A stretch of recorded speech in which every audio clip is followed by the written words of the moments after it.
stay awake forever. And I don't know what I'll do.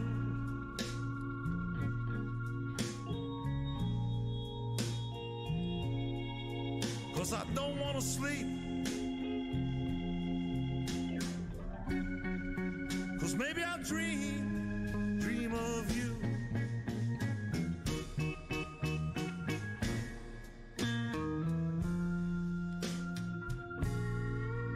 Toss and turn in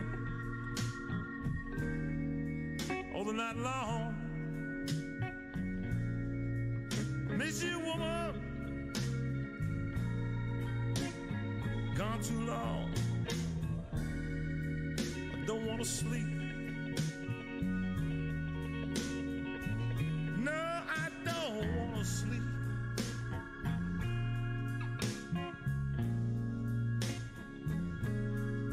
I don't want to sleep. 'Cause maybe I'll dream of you.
Once my life was a party.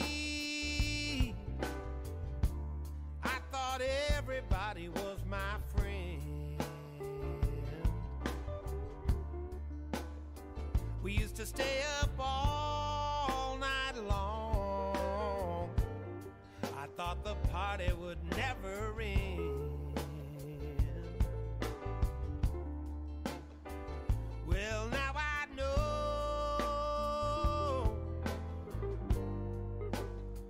I walk alone.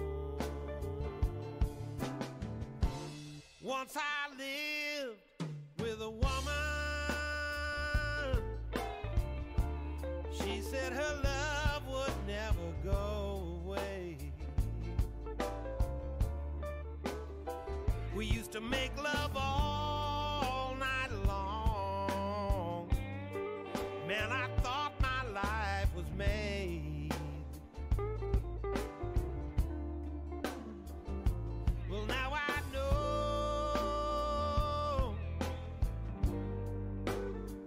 I walk alone.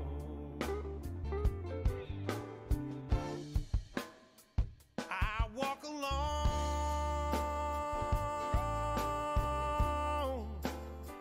I walk alone.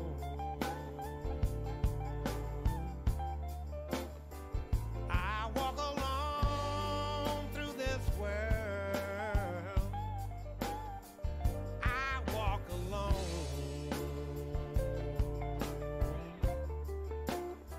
No matter where I roam,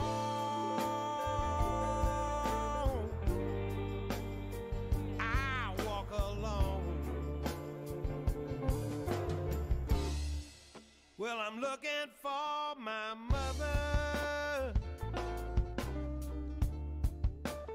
looking for my father too.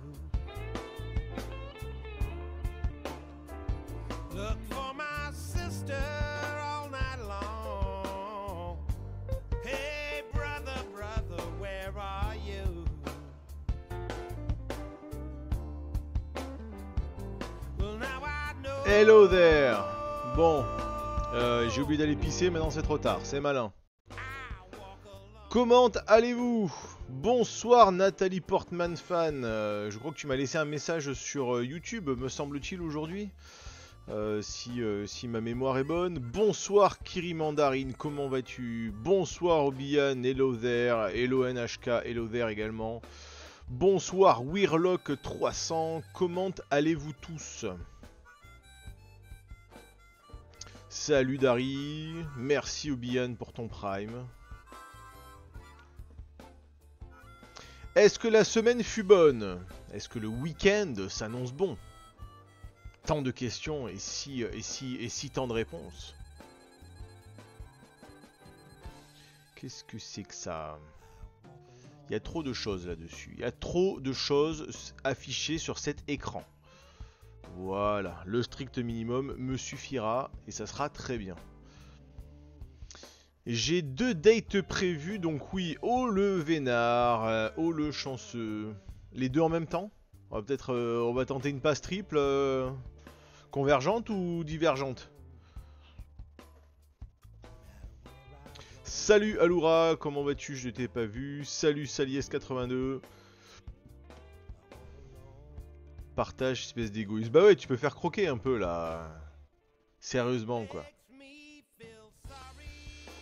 Bon, en attendant les pérégrinations amoureuses de l'ami Obian, nous sommes ici donc ce soir pour une soirée un petit peu spéciale, hein, comme dirait, je vais baisser un peu le son, comme dirait l'ami 12 par sec, hein, une soirée un peu spéciale, puisque nous allons tenter de gagner cette magnifique BD qui vient de sortir aux éditions d'Eman, qu'ils ont eu la gentillesse de m'envoyer et qui est une petite pépite sur l'histoire de George Lucas et sur la création de Star Wars.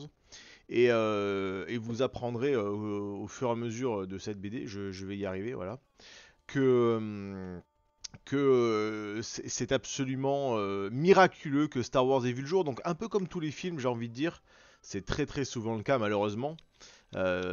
Tant d'œuvres magiques nous sont passées sous le nez sans que nous le sachions jamais. Mais effectivement, je pense que ça pourrait être une vidéo intéressante à faire avec des philosophes ou trucs comme ça sur qu'aurait été le monde sans Star Wars. Parce que l'impact au-delà du côté merchandising, etc. est absolument considérable. Et donc cette BD revient vraiment, là-dessus, sur la création du truc. Et c'est absolument brillant. Alors voilà un peu le style de dessin. C'est un style de dessin qui est assez minimaliste, très efficace, très storyboard. Et c'est très dynamique, c'est très rapide et surtout très expressif. Il y a vraiment un truc que j'ai adoré, voilà. C'est vraiment, je crois, ma case préférée. C'est la tête de Spielberg quand ils se rencontrent. Et on voit immédiatement que c'est Spielberg. J'ai peut-être mis le truc un peu petit, c'est dommage. Bon, bref, on va pas changer le setup tout de suite. Vous découvrirez le truc. C'est absolument génial, voilà, sur la création de Star Wars, de l'idée de base, de sa jeunesse, de l'idée de base, etc. Quiz Kit, c'est Kit de K2000 qui pose les questions exactement. Et toutes les questions commencent par Michael et finissent par Michael. Donc c'est une BD à découvrir, c'est vraiment un énorme coup de cœur, ça faisait longtemps que je m'étais pas autant éclaté à lire une BD ou même une œuvre en général. C'est donc écrit par Laurent Hopman, dont j'ai fait l'interview il y a quelques jours et qui devrait sortir probablement lundi. Sur la chaîne, donc n'hésitez pas à vous connecter, à vous abonner à la chaîne puisque il y aura l'interview complète de l'auteur directement sur la chaîne et donc les éditions d'Eman ce soir vous offrent une BD directement et on va poser, donc ça sera des questions autour de Star Wars bien entendu, de la genèse de Star Wars mais également de George Lucas puisque c'est de ça dont il est question dans la BD. Donc c'est facile à moyen, hein, ce soir les quiz, il y aura 30 questions, donc ça va aussi beaucoup jouer sur la rapidité. On n'aurait jamais l'épisode 8, et ça quand même, oui, effectivement on n'aurait pas eu l'épisode 8 s'il n'y avait pas eu Star Wars, donc bon. Tentons de ne pas perdre. On n'est pas nombreux, dis donc ce soir, là, tout le monde est devant le match, paraît-il qu'il y a un match, on m'a dit, bon écoute, je n'en sais pas plus, mais bon. Le monde sans Star Wars n'est même pas concevable. Mais au-delà de l'aspect vraiment fiction, Star Wars a quand même apporté encore vraiment, je fais un très gros raccourci. Mais si à un moment donné il n'y avait pas eu un mec comme George Lucas pour pousser les caméras numériques, ben en fait on n'aurait pas des caméras numériques sur nos téléphones. Ça serait beaucoup plus compliqué de filmer. Probablement que d'une manière ou d'une autre, YouTube n'aurait pas trouvé son truc. Donc voilà, je suis pas sûr que le monde aurait été tout à fait pareil sans Star Wars et sans le génie visionnaire de George Lucas. Ça serait intéressant de voir ça avec des philosophes et des historiens pour vraiment se pencher sur la question et savoir ça. J'aimerais bien faire l'épisode un jour, mais comme d'habitude, hein, il y a à peu près 400 vidéos qui sont en cours de un jour peut-être. Et donc voilà quoi. Même si on est peu, je serai quand même avant-dernier. N'en sois pas si sûr, n'en sois pas si sûr. THX 1138, incroyable et visionnaire, oui, mais il y a vraiment tout un tas de choses qui font que Star Wars est forcément une œuvre absolument majeure dans sa complexité. Voilà, alors c'est un peu embêtant parce que si on n'est que 26, alors ceci dit, c'est pas grave, hein, vous êtes là, vous êtes présent, donc peut-être que c'est dommage, c'est dommage. Parce qu'il y a quand même des enjeux, donc est-ce qu'on attend un peu plus? Je pensais vraiment qu'on allait être au moins une centaine ce soir. On n'est pas peu, on ne mise que sur la qualité. Non, mais tout à fait. Et puis au pire, vous êtes là, vous êtes là. Bon, on va attendre encore 5-10 minutes avant de commencer. Dans la série DC Legend of Tomorrow, il y a un épisode vraiment sympa avec George Lucas. D'accord. Je ne sais pas ce que c'est DC Legend of Tomorrow, mais bon, je connais Age of Tomorrow. On peut patienter, parle-nous des projets à venir. Oh là là là là, il y en a tellement. Déjà terminé la chambre de ma fille. On y est presque. Voilà, il reste pas grand chose. En vrai, la moquette à poser. Voilà, je vais faire ça dimanche, tranquillement. Vidéo dimanche sur. La vidéo de dimanche portera sur les IRM, les échographies, les rayons X. Donc, comment voir à l'intérieur de nous-mêmes. Avec un nouveau sponsor. Ensuite, semaine prochaine, je vais essayer de débriefer, je vais essayer d'avoir le temps de débriefer la vidéo sur les Nobel, enfin de débriefer les vidéos, de débriefer les Nobel, voilà, expliquer très rapidement de quoi il s'agit sur les Nobel de physique, chimie et médecine. Et puis ensuite, je sais pas, normalement on devrait être pas mal, il devrait y avoir une vidéo sur l'origine du rugby. Voilà, pour les fans de ce sport dont je ne fais pas partie, mais je parlerai quand même des origines du rugby. Et puis voilà, il y a une vidéo sur le sommeil qui arrive bientôt. Il y a une vidéo de nouveau format sur la physique du cinéma. On va analyser des scènes de cinéma d'un point de vue physique. Qu'est-ce qu'il y a d'autre? Qu'est-ce qu'il y a d'autre? C'est pas mal, c'est pas mal. Je suis en train de préparer la vidéo Le génie incompris pour Noël, qui devait être Dune mais qui a été décalée, puisque Dune ne sort plus en novembre, donc la vidéo va sortir, je sais plus quand est-ce que c'est, février-mars, quelque chose comme ça. Donc il y a de quoi faire, il y a de quoi faire, et puis à chaque fois je m'en rajoute. Je m'en rajoute, la vidéo de dimanche dernier n'était pas du tout prévue. J'aurais eu le temps de finir mes travaux, mais non, je me suis mis 3 jours à faire la vidéo parce que, et ainsi de suite. Donc on est sur du projet, on en rajoute, on en rajoute, on en rajoute. Un crossover entre THX 1138 et Star Wars avec Robert Duval qui rencontre les personnages de Star Wars, ce serait bien. Bah c'est un peu ça dans la série Endor, non? Quand ils sont tous en train de fabriquer l'étoile de la mort, on est un peu dans l'ambiance THX 1138. J'ai trouvé qu'on retrouvait un petit peu ça, quoi. RMN, j'espère qu'on aura droit à l'Arctan Racine 2 que même. Eh ben non. Non, non, vous aurez droit à d'autres choses sur le RMN, mais pas sur ça.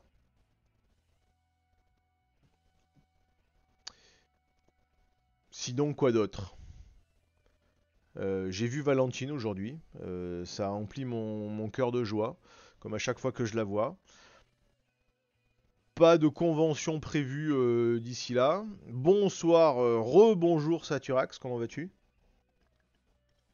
Saturax m'a fait découvrir un jeu de cartes cet après-midi, qui était pas dégueulasse, c'était plutôt sympathique. Bon, c'est un jeu de cartes que je trouve un peu bizarre puisque personne n'a fini à poil. comprends pas bien le principe d'un jeu où on ne finit pas tout nu, mais c'était intéressant. C'était intéressant. Bon, peut-être que c'était juste parce que je connaissais pas encore les règles et que la prochaine fois on s'y mettra, mais bon, c'était sympathique. Comment ça s'appelle du coup le jeu là, Robin? On n'a pas eu le temps de pousser le truc. Eh non, c'est dommage, c'est dommage. La dispute, voilà. Les voisins disaient qu'il y avait souvent dispute. Oh, il m'arrivait d'en amener une ou deux, mais jamais 10. Hein. Plus simple pour ceux qui ont la ref. Yann aurait eu la ref. Salut Aim2. Coluche, mais non. Oh là là là là. Robin, c'est pas bien, hein. Ça fait déjà 3 fois que je te demande la ref aujourd'hui et que tu l'as pas. Là c'est ban, là ça pue le ban dev, ça, le dev ban, je sais plus comment on dit, dev ban, ça pue le roi ban quoi. Bigard, mais non, enfin, mais bien sûr que c'est Pérus. Allez, un point de plus pour Pouetti. Voilà, si tu gagnes, si pour la BD, je te rajoute d'office 100 points. Les voisins disaient qu'il y avait souvent dispute chez vous. Oh, il m'arrivait d'en amener une ou deux, mais jamais 10. Bah oui, c'est du Pérus, ça, ce genre de jeu de mots pourri totalement assumé. Je reste pas trop de risque de me faire ban, eh ouais. Ah, merci Robin pour ton prime. 3e mois d'affilée, là là. Ça, c'est les vrais, ça c'est vraiment, ça c'est les... Force à vous les gars quoi. Et le jeu de cartes, bah, c'était intéressant. Je prépare. Alors, est-ce que parmi vous, il y a quelqu'un qui sait où est-ce qu'on peut imprimer des cartes sur mesure? Genre imprimer un jeu de cartes mais sur mesure. Je suis en train de préparer, enfin je suis en train de préparer. Ça fait des années qu'avec mon frère on bosse sur un jeu de cartes Lego avec 3 modes de jeu et puis bien entendu comme c'est du Lego vous pouvez en faire ce que vous voulez. Il y a le truc bête, hein. En fait, on est parti du principe, on a des, à nous deux, on doit avoir quasiment 1000 minifigs chez Lego.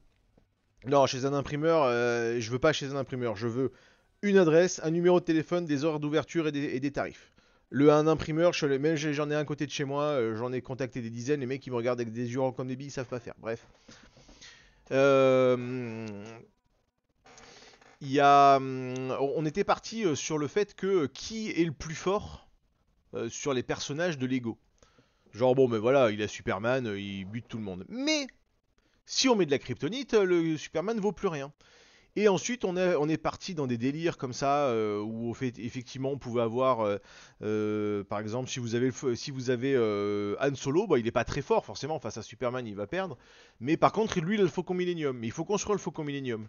Mais si vous avez la petite figurine de Rocket Raccoon, bah, il va vous voler le Faucon Millenium. Voilà. Donc en fait, c'est plein de petits trucs comme ça, où en gros, il y a le truc bataille, hein. Vous prenez Superman, il va buter tout le monde.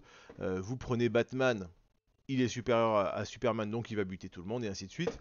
Vous avez le truc un peu plus stratégique, puis après vous avez vraiment le truc où vous pouvez construire des choses. Si vous avez Green Lantern, a priori, bah pareil, hein, il suffit de créer quelque chose et de que vous créez une arme et vous butez absolument qui vous voulez.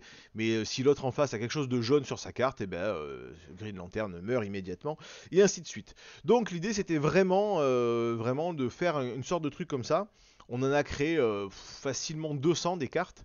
Et l'idée c'était de tester un petit peu en convention et voir, soyons fous, le proposer à Lego, vu que c'est quand même un truc qui fonctionne plutôt pas trop mal, la collection de cartes. Je pense qu'il y avait moyen de faire des trucs assez sympas. Donc l'idée toujours basique, hein, avoir un système relativement simple et ensuite pouvoir complexifier au maximum au niveau des règles, au niveau de l'expérience de jeu et puis voilà, pouvoir faire des parties de 5-10 minutes ou faire des parties endiablées, etc.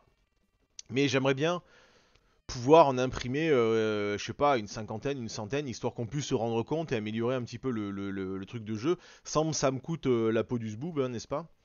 Mais bon. Le plus fort c'est Sylar car il collectionne les pouvoirs. C'est quoi? C'est un jeu de mots, c'est un slogan. Je ne connais pas Sylar. Dumbledore serait pas le personnage le plus fort de Lego. Dumbledore est quand même mort 2 fois, hein, dont une fois cette semaine. Salut l'artiste, paix à ton âme. Mais voilà. J'ai adoré le. Si vous connaissez pas le compte Instagram Instagral, qui font des parodies de Star Wars, enfin de Star Wars, de Camelot, et qui mélangent ça avec du Star Wars, avec du Harry Potter, etc. Et ils ont repris le truc avec les pigeons, l'épisode sur les pigeons voyageurs, quand ils reçoivent le message, le père du roi Oel est mort, et l'autre qui fait encore? Parce qu'en fait, ils avaient déjà eu l'info, c'est juste que le pigeon était à la ramasse. Et du coup, il arrive, Arthur, ils disent que ils disent que l'acteur qui joue Dumbledore est mort. Et là, du coup, Léo Dagan qui répond, il fait encore? J'ai trouvé ça fort approprié. Ils sont très très forts pour trouver des trucs comme ça. Tac tac tac. Dumbledore. Après, t'imprimes sur papier. Alors, s'il y a après, il devait y avoir un début, Fresberry. J'ai pas vu le début. Vistaprint. Après, t'imprimes sur papier, tu les mets dans du Dragon Shield et tu doubles avec des classiques. Quand je parle de classique, je parle de jeux de cartes chopés chez Action. J'ai pas tout compris, mais en gros, tu veux que j'imprime des trucs sur du papier et que je le colle sur des vraies cartes, en fait, c'est ça? Sinon, tu modes ton jeu de cartes dans Tabletop Simulator sur Steam. Je me le note. Tabletop Simulator. Ah, c'est intéressant. Je me le note. Bah merci Fresberry, écoute. Tu vois. Tu connais les pompes Moildar. Je vais d'ailleurs je vais lancer normalement pareil les projets une série de shorts comme ça et de reels et de TikTok où en gros je dis que j'arrête YouTube et pour me lancer dans un truc j'en ai des dizaines de trucs à la con comme ça où en gros le premier c'est bon j'arrête YouTube et je vais créer une chaîne de magasins de running et ça s'appellera Mick Jogger. Voilà. Et j'en ai des. Pas des centaines, mais j'en ai des dizaines de conneries comme ça. Donc voilà, je vais me lancer dans la fabrication de pompes, ça sera les pompes Moldar.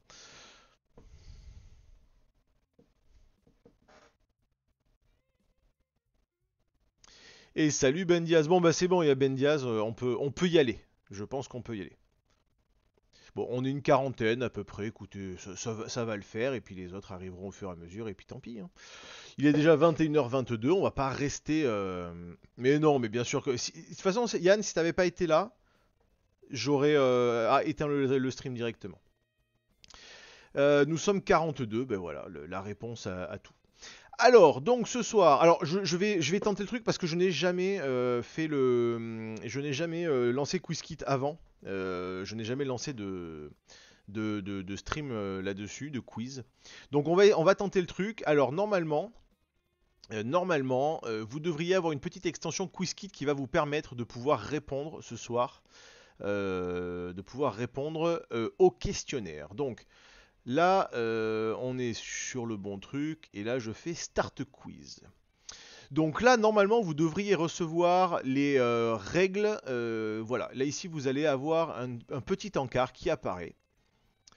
J'ai tout fermé, c'est merveilleux. Vous avez un petit encart qui apparaît et qui vous explique le système des points. J'ai absolument pas du tout optimisé le truc. Vous avez sur le côté, vous avez une petite case qui vient d'apparaître qui s'appelle QuizKit.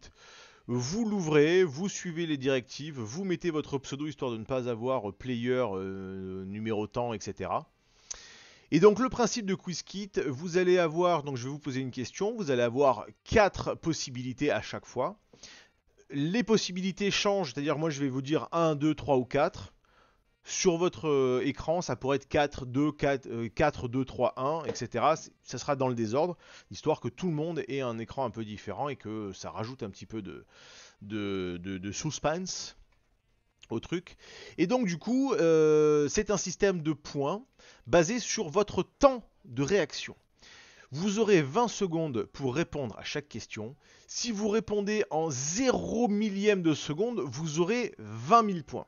Si vous répondez en 1 seconde, vous aurez 19 000 points, et ainsi de suite. Plus vous tardez à répondre, moins vous gagnez de points. Mais là où c'est pupute, c'est que ce système de jeu, à l'inverse, si vous vous trompez, ça vous enlève les points. C'est-à-dire que si vous répondez à 19 secondes, au lieu de ne pas marquer, au lieu de simplement de marquer 19 000 points, non seulement vous n'allez pas les marquer, mais vous allez les perdre. Donc, si vous n'êtes pas sûr de la réponse, c'est potentiellement un déficit de 38 000 points que vous allez pouvoir vous prendre. Donc vous pouvez également terminer en négatif. Donc faites bien attention quand vous répondez. Si vous ne savez pas, vous pouvez jouer la sécurité et attendre 5 secondes pour au moins tenter 5000 points et peut-être perdre 5000 points. Donc ça sera à vous de gérer. Vous n'êtes pas totalement, obligé de répondre, hein. Vous pouvez très bien laisser passer le temps et marquer 0 points sur une question. Ça sera la stratégie.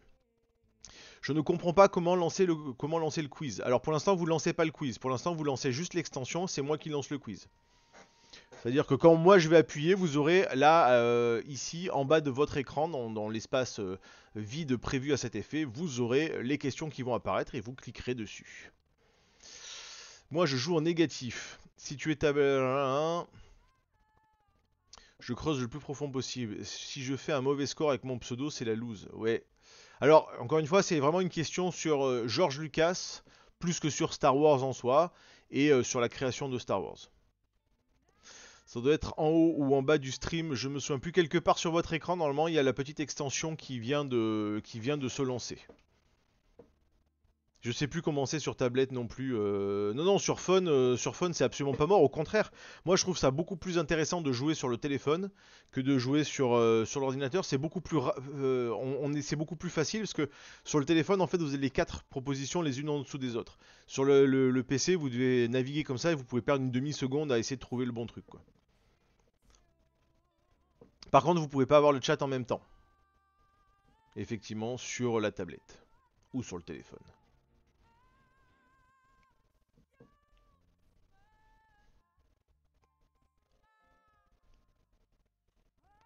Sur le PC, c'est comme le DDR, il faut être au centre. C'est comme au tennis, il faut toujours revenir au centre. Bref, mettez un +1 dans les commentaires si c'est bon pour tout le monde, ou mettez à l'inverse un help, ou envoyez-moi un sub si jamais vous avez une question. Voilà, si vous m'envoyez un sub, bah du coup on temporise pour l'instant. On a du +1, du +1, du +1. Alors il se peut que ce soit... oui mais toi NK, bien entendu, c'est toujours les vrais sont là quoi. Mais de toute façon t'as pas de question.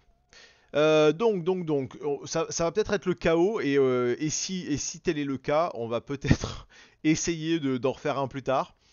Mais normalement, ça devrait aller. C'est bon pour tout le monde, personne n'a de... Pensez bien à mettre votre nom dans le kit, dans le quiz kit, hein, ça évitera d'avoir user temps et que je sais pas qui c'est. Mais voilà, c'est la première fois que je le fais, c'est vrai qu'il y a un petit enjeu. Si Yann a réussi, a priori, bon, on devrait y arriver. Mais voilà, je suis au chômage, je suis pauvre et il y a .vip x2 d'ici quelques jours. Ah bah oui, forcément. Ben on le met où le nom? C'était ma question. Dans le quiz kit, en fait, vous pouvez renseigner votre nom, sinon par défaut, ça va être user machin. C'est dans le quiz kit, voilà. Vous cherchez où c'est. C'est celui du compte Twitch. Normalement, je sais plus comment j'avais fait moi à l'époque. Mais normalement, vous avez toutes les instructions qui apparaissent là sur votre écran, non? Ah voilà, faut autoriser Quizkit à utiliser le pseudo et c'est tout.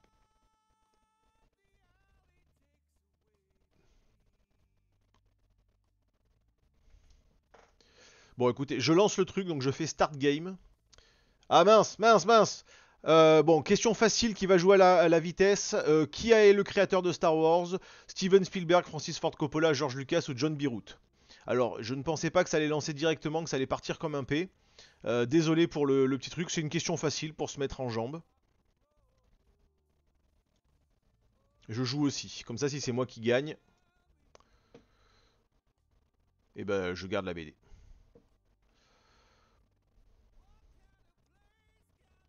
J'ai trop de fenêtres ouvertes. Je pensais pas que ça allait partir directement, je pensais qu'il y avait un truc avant. Bon. Je réponds déjà à côté. Enfile tes lunettes. Ça ne marche pas. Qu'est-ce qui marche pas?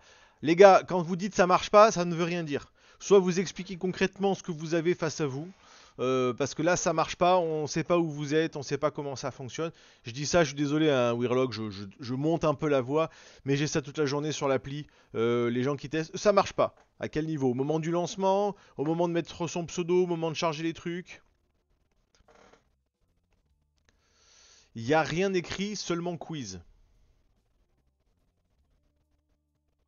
Machine, ça marche. De mon côté, c'est OK. Bon, bah écoute, je sais pas, Wearlog, tu es sur PC, tu es sur Mac, tu es sur mobile et tablette.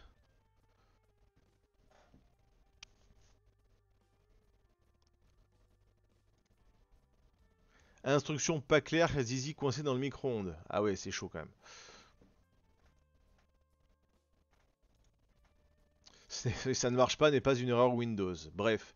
Bon, alors. Nanana. Ah oui, on a quand même un Steven Spielberg, effectivement. On a un Steven Spielberg. Bon, bah écoutez, hein, c'était pour rien. C'était pour rien. Est-ce que j'ai les scores? Non, j'ai pas encore les scores. Alors, je vais juste. Parce qu'en fait, ce que je voudrais, c'est ouais, juste pouvoir vous lire les questions avant de les lancer. Je pensais que j'allais pouvoir le faire directement là-dessus. Il faut juste que je réorganise mon deuxième écran. Voilà, tac.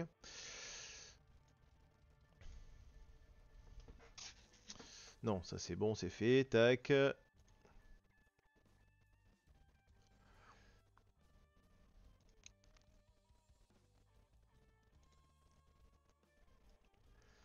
Oh, c'est pénible. Eh ouais, comme le truc il est pas en plein là.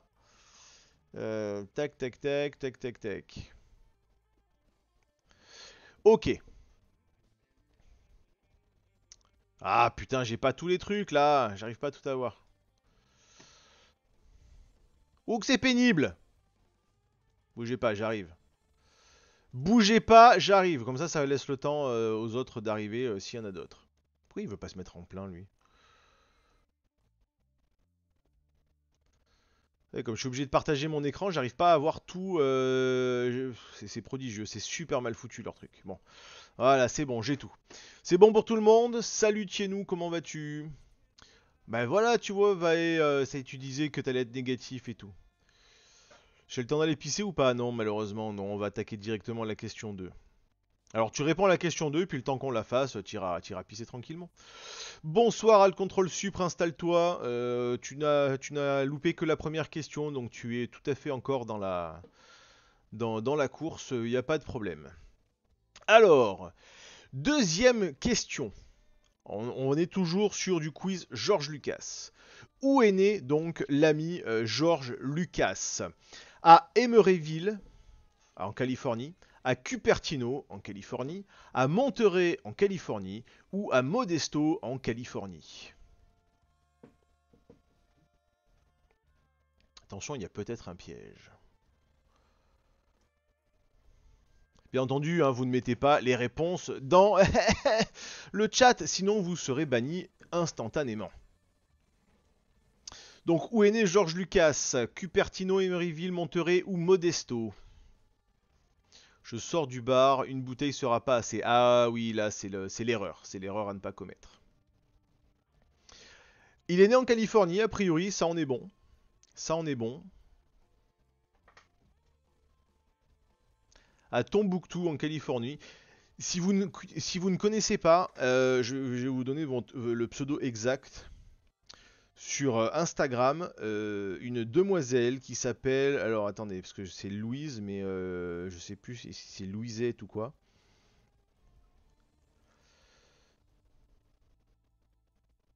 Ouais, si vous ne connaissez pas Louisette écrit comme ça, alors vous ne voyez pas bien entendu. Vous ne voyez pas, vous ne voyez pas. Bref, je vais vous partager sur le chat. Elle a fait une vidéo récemment, elle est absolument à croquer cette nana, c'est un bonheur. Et la nana, elle expliquait que en fait, elle faisait la liste de tout ce qu'elle ne savait pas faire, c'est-à-dire 4 trucs, et dont un qui est de parler le tombouctin. Voilà, et j'ai trouvé ça, mais ça m'a mis par terre de rire de se dire qu'il y a une langue qui s'appelle le tombouctin. Voilà, d'où la Tombouctou. Et donc, bien entendu, Reveal Answers, il est né à Modesto, Cupertino étant le siège d'Apple, Emeryville étant le siège de Pixar et Monterey étant le siège... voilà, un siège. Nous avons donc 10 bonnes réponses seulement. Et comme quoi, voilà quoi, c'est pas si facile que ça. J'ai fait un freeze, bah, tu peux relancer, je sais pas, Rim 51, c'est un freeze, c'est quoi? Tout le monde sait qu'il est né à Modesto, saleté de freeze, j'ai pas pu répondre. Ah oui, bon bah écoute, Meunier tu dors, ton bouquetin va trop vite. Next question. Que voulait faire George Lucas quand il était jeune avant d'être réalisateur? Est-ce qu'il voulait être pilote de chasse, pilote de course, pilote d'hélicoptère ou pilote Windows? Alors visiblement il y a des accents. Alors ça c'est génial parce qu'en fait il ne prend pas les accents, il prend pas les caractères spéciaux, c'est absolument n'importe quoi. Donc vous risquez d'avoir des petites erreurs comme ça. J'essaie de tout corriger, mais visiblement il n'a pas tout pris en compte. Je sens que je vais atteindre des sommets de profondeur. Et en plus, comme par hasard, c'était pendant le temps de réponse de la question.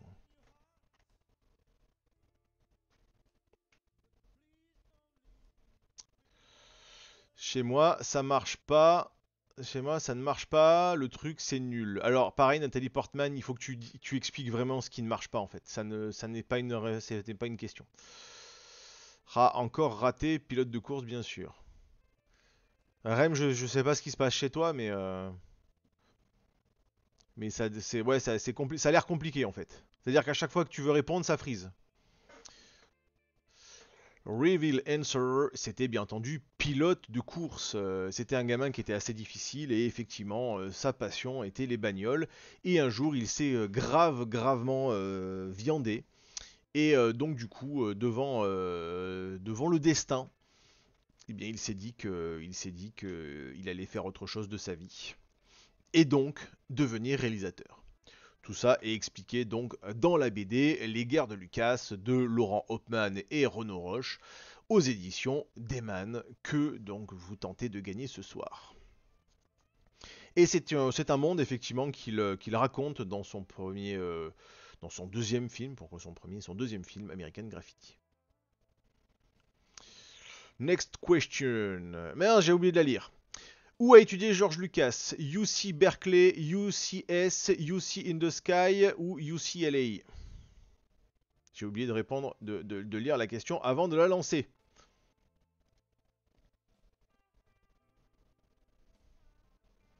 Où a étudié George Lucas? USC, US Berkeley, UCLA, UC in the Sky with Diamonds.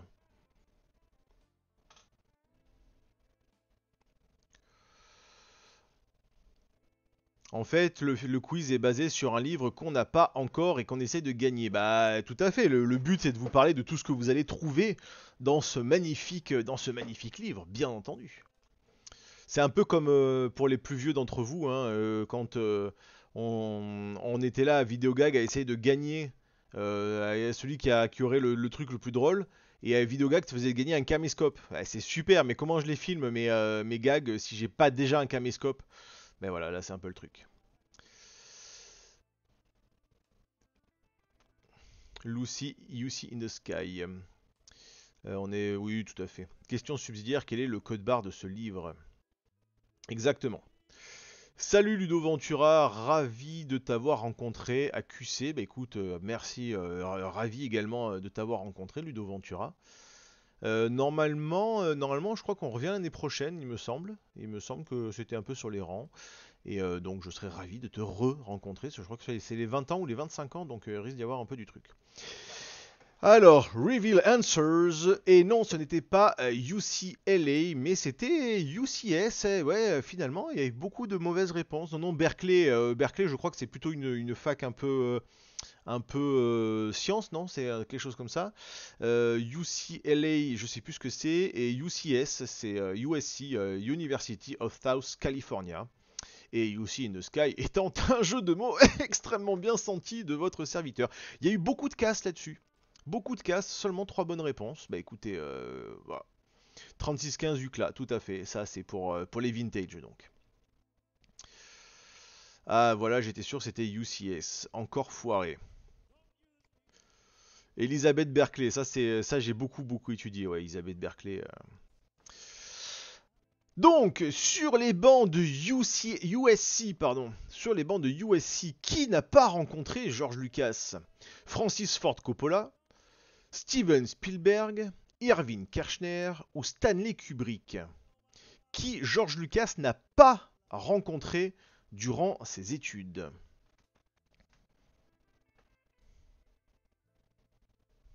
Irving Kershner, Stanley Kubrick, Francis Ford Coppola ou Steven Spielberg? 18K, mais j'ai répondu qu'à une question. Ah ouais, Ludo Ventura, on donne pas de réponse. Ludo Ventura, on donne pas de réponse dans le chat, s'il te plaît.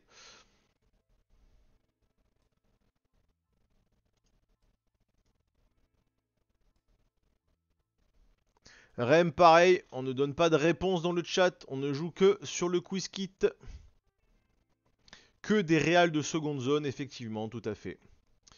Reveal Answers, c'était bien entendu Stanley Kubrick, puisque Irving Kershner était un de ses profs, et Francis Ford Coppola et Steven Spielberg sont devenus ses amis. Il a commencé même à bosser avec Francis Ford Coppola très tôt, et ensuite Spielberg, et on peut dire que sans Coppola et sans Spielberg, pareil, Star Wars n'aurait probablement jamais vu le jour. Et ils étaient toute une bande, et à un moment donné, on voit dans la BD, ils sont également avec Scorsese et Brian De Palma. Et comme me disait donc Laurent Hauptmann, l'auteur du livre, il me disait, en gros, il faut se dire qu'il y a quand même les mecs dans toute cette bande, le moins bon de tous, c'est Brian De Palma. Vous voyez un peu le niveau du truc. Et alors, c'est très marrant parce que pour le coup, bon, ça c'est les guerres de Lucas, mais il y a un mon bouquin à moi qui s'appelle MR6 Renaissance. J'en ai déjà un peu parlé, puis je vous en reparlerai quand il en sera question réellement. Je vous en ferai gagner également un.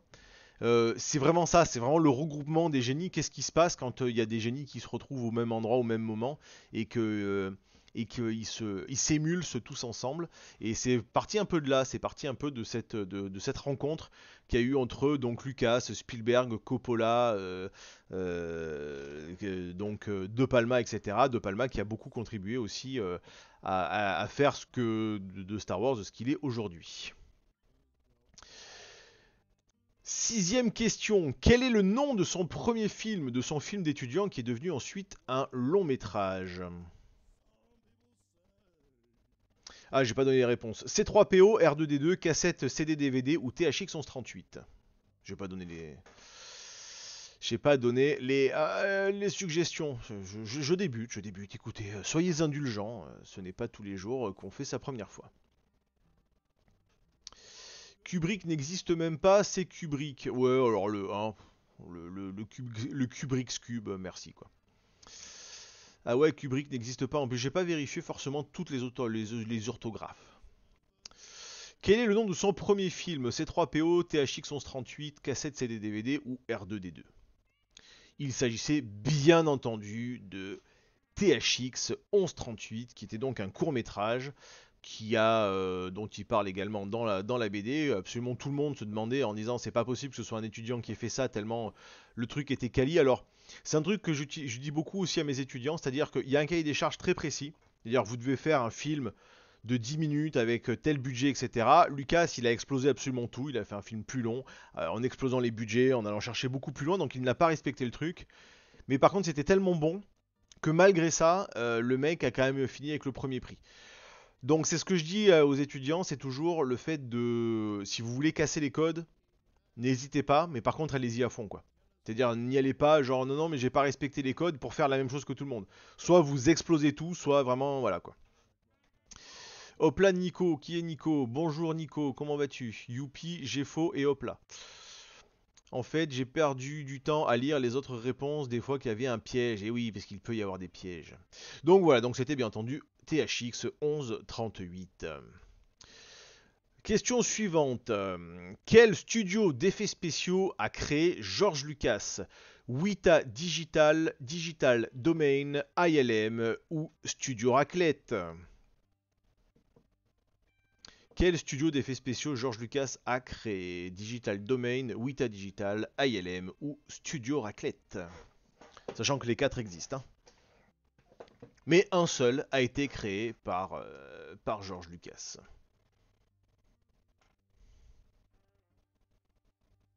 Ça c'est facile, normalement vous devriez l'avoir.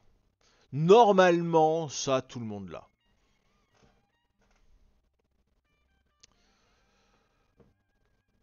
Pas moyen de répondre à 20 cas, on perd trop de temps à chercher la bonne case, c'est ça. C'est compliqué parce que à chaque fois, c'est tout le monde a une répartition différente. Et c'est pour ça que je dis c'est plus facile sur les tablettes parce que c'est tout à la verticale, donc c'est plus facile que de. On perd plus de temps sur le PC, quoi. Lucasfilm, c'est sa boîte de production. C'est sa boîte de production, c'est pas sa boîte d'effets spéciaux. Et la réponse était bien entendu ILM, Industrial Light and Magic. Digital Domain étant la boîte d'effets spéciaux de l'ami James Cameron et Weta Digital étant une boîte néo-zélandaise qui a travaillé donc sur Le Seigneur des Anneaux avec Peter Jackson et Studio Raclette étant un studio d'effets spéciaux visiblement français, probablement savoyard et personne n'est tombé dans le piège bien entendu. C'est le scroll aussi qui fait perdre les 20k. You, pas eu faux, car j'ai pas répondu. T'as pas répondu à ça, Vae oh, ILM. Ah là là. Peter et Steve. Peter et Steve. Alors, next question. Quel film, alors là on est sur un petit peu plus pointu. Quel film a longtemps failli réaliser l'ami George Lucas? Platoon, Full Metal Jacket, Apocalypse Now ou Tropic Thunder? Quel film a-t-il longtemps failli réaliser? Platoon, Apocalypse Now, Full Metal Jacket ou Tropic Thunder? Full Metal.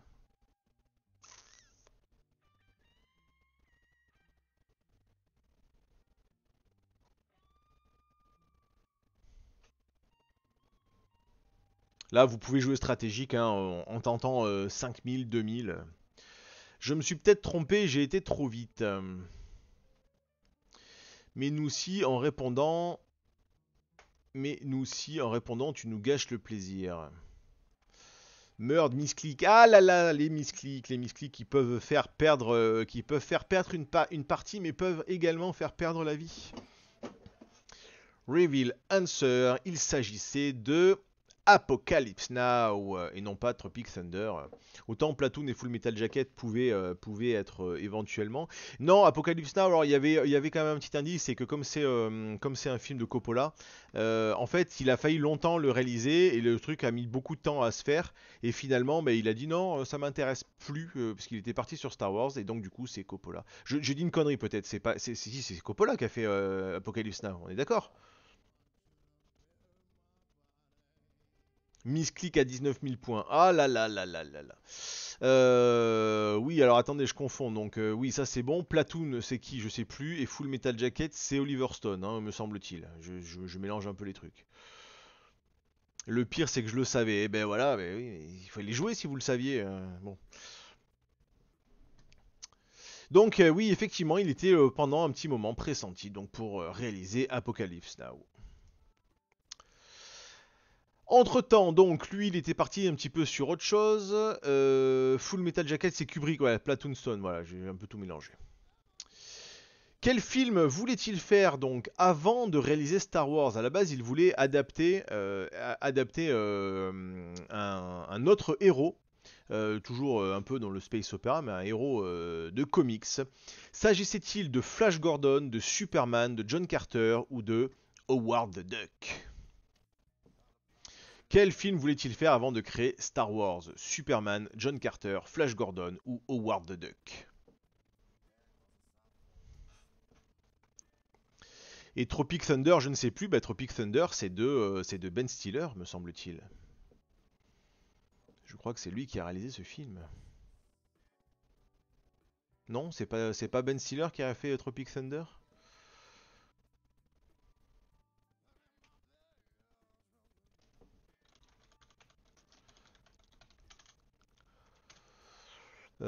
Tac tac tac est un film, ouais c'est ça, Ben Stiller. C'est très très très bon film. En vrai, je pense que parmi tous les films, je pense que c'est un des meilleurs. Je te dis, c'est mieux que Full Metal Jacket, Platoon et compagnie. Franchement, ce film est excellent. Tac, tac, tac.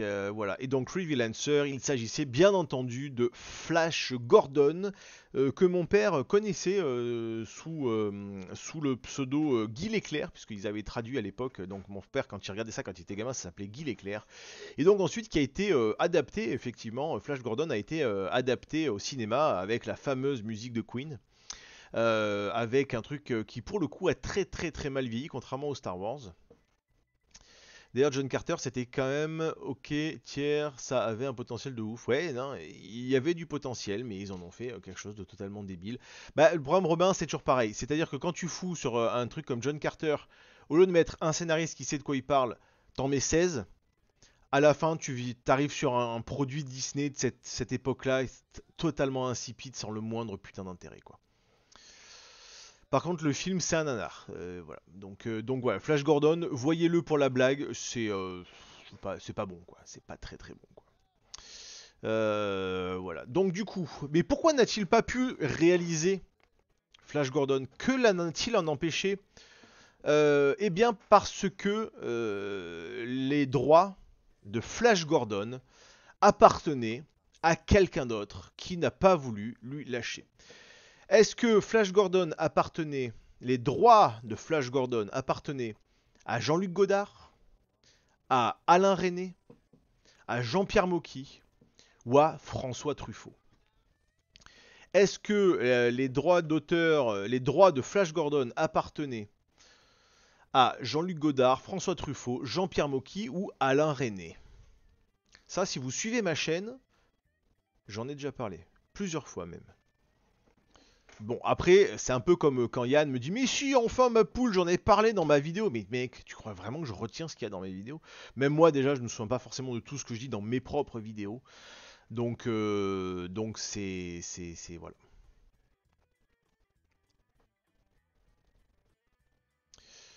Gordon, on est quand même fan vibe Barbarella. Dans le genre, ça pique les yeux. Moi, j'aime bien les 4 films. Ouais, bah écoute, ouais.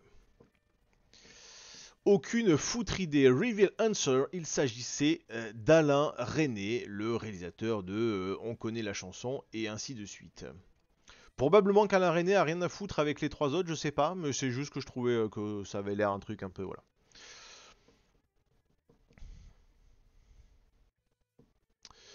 Donc Flash Gordon appartenait à Alain Resnais et sa femme lui a dit mais pourquoi tu ferais pas ta propre histoire plutôt que d'adapter les histoires des autres?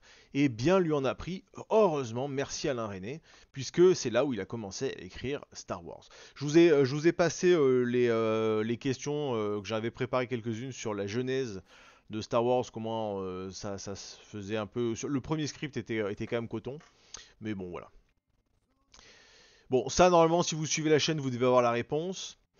Quel célèbre BD a fortement influencé, inspiré le visuel de Star Wars? S'agissait-il de Akira, Métal Hurlant, Valérian ou Boulet Bill? Quel célèbre BD a fortement inspiré le visuel de Star Wars? Akira, Métal Hurlant, Valérian ou Boulet Bill? Là, normalement, ça devrait être 100% de bonne réponse. Raymond, donne pas la réponse dans le chat!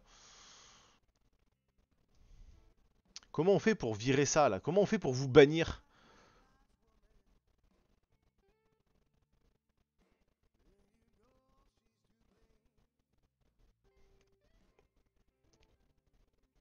C'était pas Pokémon, non. Non, non, ce n'était pas Pokémon, parce qu'il n'y a pas vraiment de design dans Pokémon, en fait. Il s'agissait bien entendu de Valérien. Il y a quand même 6 mauvaises réponses, les gars. Mais alors, vous avez 6 mauvaises réponses? La durée de timeout, c'est max, c'est 2 semaines. Ouais. Clique droit sur le pseudo et tu peux choisir le type de ban. Ah oui, mais il me fait rien. Clique droit sur. Bah non, rien de tout ça.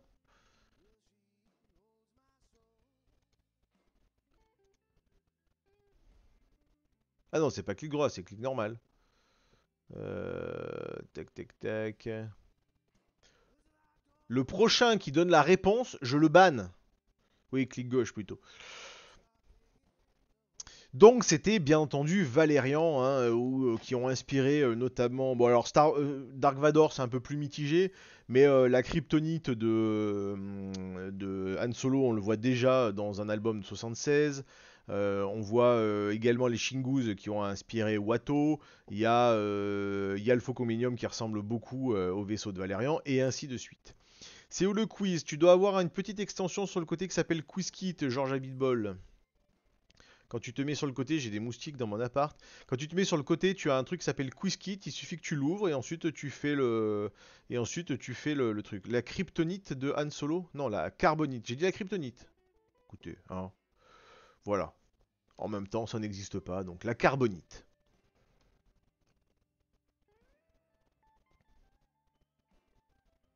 Salut l'atelier, comment vas-tu? Vador, on l'envoie dans l'Empire des Mille Planètes, qui sont les terriens échoués des siècles plus tôt, sont obligés de porter des casques à la Vador. Oui, alors après, c'est aussi inspiré du visuel japonais, donc bon. Là, pour le coup, il peut y avoir plusieurs interprétations, mais il y a quand même des éléments dans la Cité des Nuages également, on voit ça dans Valérian, et ainsi de suite, donc voilà. Je reviens du sport, je sens le poney, ça sent le taureau ici. Je pense que je vais simplement aller à la Fnac pour l'acheter, ça fait moins mal. Bah écoutez, je sais pas du tout, je vois pas les scores encore, mais peut-être que tu es encore bien, hein, Malalotte, hein, on ne sait jamais. Alors attention, c'est une question un petit peu pupute. Un petit peu pupute. Méfiez-vous, il y a peut-être un piège. Qui a bien failli ne jamais incarner Han Solo? Tom Selleck, Kurt Russell, Harrison Ford ou Jim Carrey? Qui a bien failli ne jamais incarner Han Solo? Tom Selleck, Kurt Russell, Harrison Ford ou Jim Carrey? Il y a peut-être un piège. Le prochain coup, tu pourras mettre 2 minutes de délai sur le live, ça permet d'avoir les questions plus tard et d'éviter le spoil. Qui a bien failli ne jamais incarner Han Solo?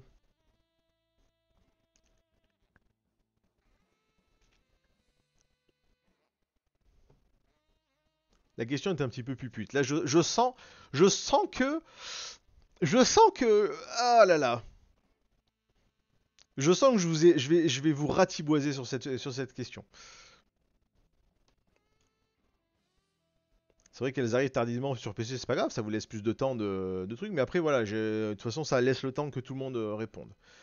Reveal answer, il s'agit bien entendu de Harrison Ford, enfin. Attention, je n'ai pas dit qui a bien failli incarner Han Solo, j'ai dit qui a bien failli ne jamais incarner Han Solo. Et comme c'est Harrison Ford qui l'incarne, c'est lui qui a failli ne jamais l'être. Effectivement. La question est vraiment pupute, je confirme. Je confirme, mais en vrai, c'est toute une histoire autour de ça qui est justement bien expliquée dans la BD. Et pareil, on est vraiment passé, que ce soit en Han Solo ou que ce soit en Indiana Jones, le mec revient de très très très loin quand même, hein. Franchement, le mec, il est passé mais à une virgule de rester charpentier toute sa vie, alors que Harrison Ford, c'est quand même l'acteur qui a le plus rapporté au studio hollywoodien de l'histoire du cinéma. C'est l'acteur le plus rentable de l'histoire du cinéma, et le mec a bien failli ne jamais incarner ni Han Solo, ni Indiana Jones. Et à chaque fois, ça s'est passé, mais vraiment à la chatte, et le mec peut vraiment remercier la chance, parce que ça n'enlève rien à son talent, mais à aucun moment son talent n'a été mis là-dedans pour incarner ça, quoi. Donc effectivement, il s'agissait bien de Han Solo. Donc maintenant, qui a bien failli cette fois incarner Han Solo? Christopher Lee, Christopher Walken, Christopher Plummer ou Christopher Froome? Qui a bien failli incarner Han Solo? Christopher Plummer, Christopher Lee, Christopher Walken ou Christopher Froome? Ouais, je me suis dit c'est trop évident. Ouais, non, j'ai fait la question pupute.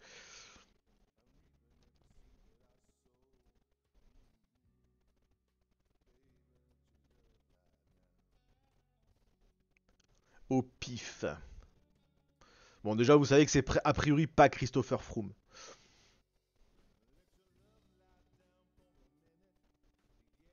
Au moins, on sait que son prénom est Christopher. Voilà, c'était le but. Et effectivement, ouais, c'est bien, personne n'a répondu Christopher Froome. Il s'agissait effectivement de Christopher Walken. Donc je vous laisse le découvrir dans la BD, effectivement pourquoi George Lucas ne voulait pas d'Harrison Ford. Et il a eu beaucoup de mal effectivement sur le casting, c'est bien expliqué dans la BD. Et parmi tous les acteurs, bah, il y avait des petits jeunes, il y avait Kurt Russell également qui était plutôt pressenti. Qui était plutôt pressenti dans le rôle, mais Christopher Walken avait fait une forte impression, et sa femme lui a dit quand même, il est très très bon Han Solo, mais il n'a pas le charme d'Harrison Ford quand même. Voilà, donc ça s'est joué à pas grand chose merde, comment il s'appelle déjà dans Pulp Fiction? Bref, voilà. Pacino, alors en gros tous les jeunes de l'époque avaient passé le casting, mais Pacino n'avait pas été retenu, et je crois même que c'est lui qui avait dit qu'il n'était pas super chaud pour y aller en fait. Donc voilà. Mais bon, ouais, mais bon, d'ici deux trois ans, on ira sur une intelligence artificielle.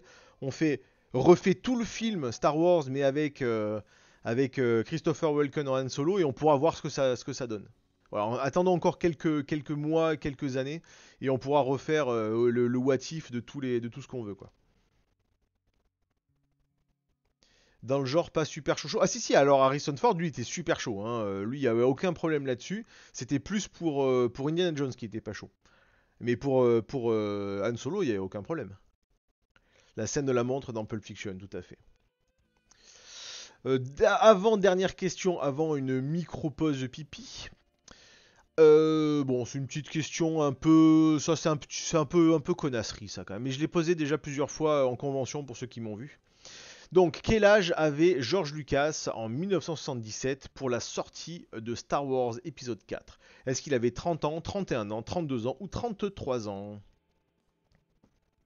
Quel âge avait George Lucas en 77 pour la sortie de Star Wars? 30 ans, 31 ans, 32 ans ou 33 ans? C'est un peu pupute. Je déteste quand Valranox fait ce genre de questions. Parce que même si on sait, on n'est pas sûr, il y a trop à perdre, quoi. Donc vous pouvez tenter le 10 000 ou le 5 000. Je vais aller voir l'âge de ma douche. Ah oui, oui, écoute, envoie-nous des photos. Ouais, mais bon, on sait comment Walken l'aurait incarné, même avec une IA. Tout ce qu'on pourra faire, c'est mettre Walken à la place de Ford dans le jeu de Ford. Ouais, je suis pas sûr, hein. Non, non, je pense que les IA vont pouvoir même intégrer les trucs. Habitué des quiz de Valranox. Ouais.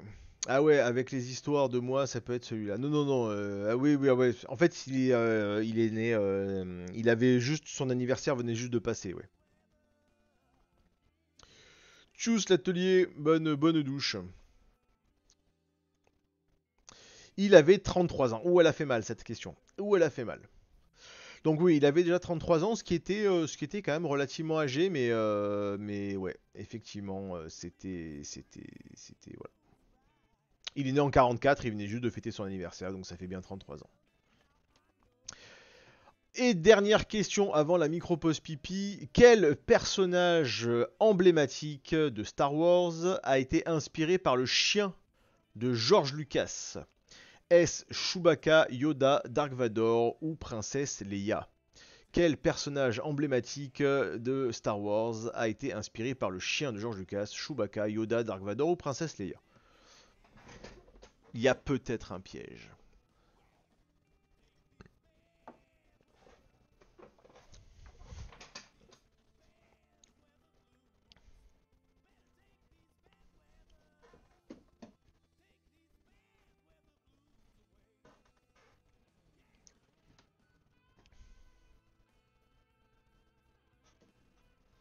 Bon, normalement, vous devriez tous à peu près la voir, celle-là.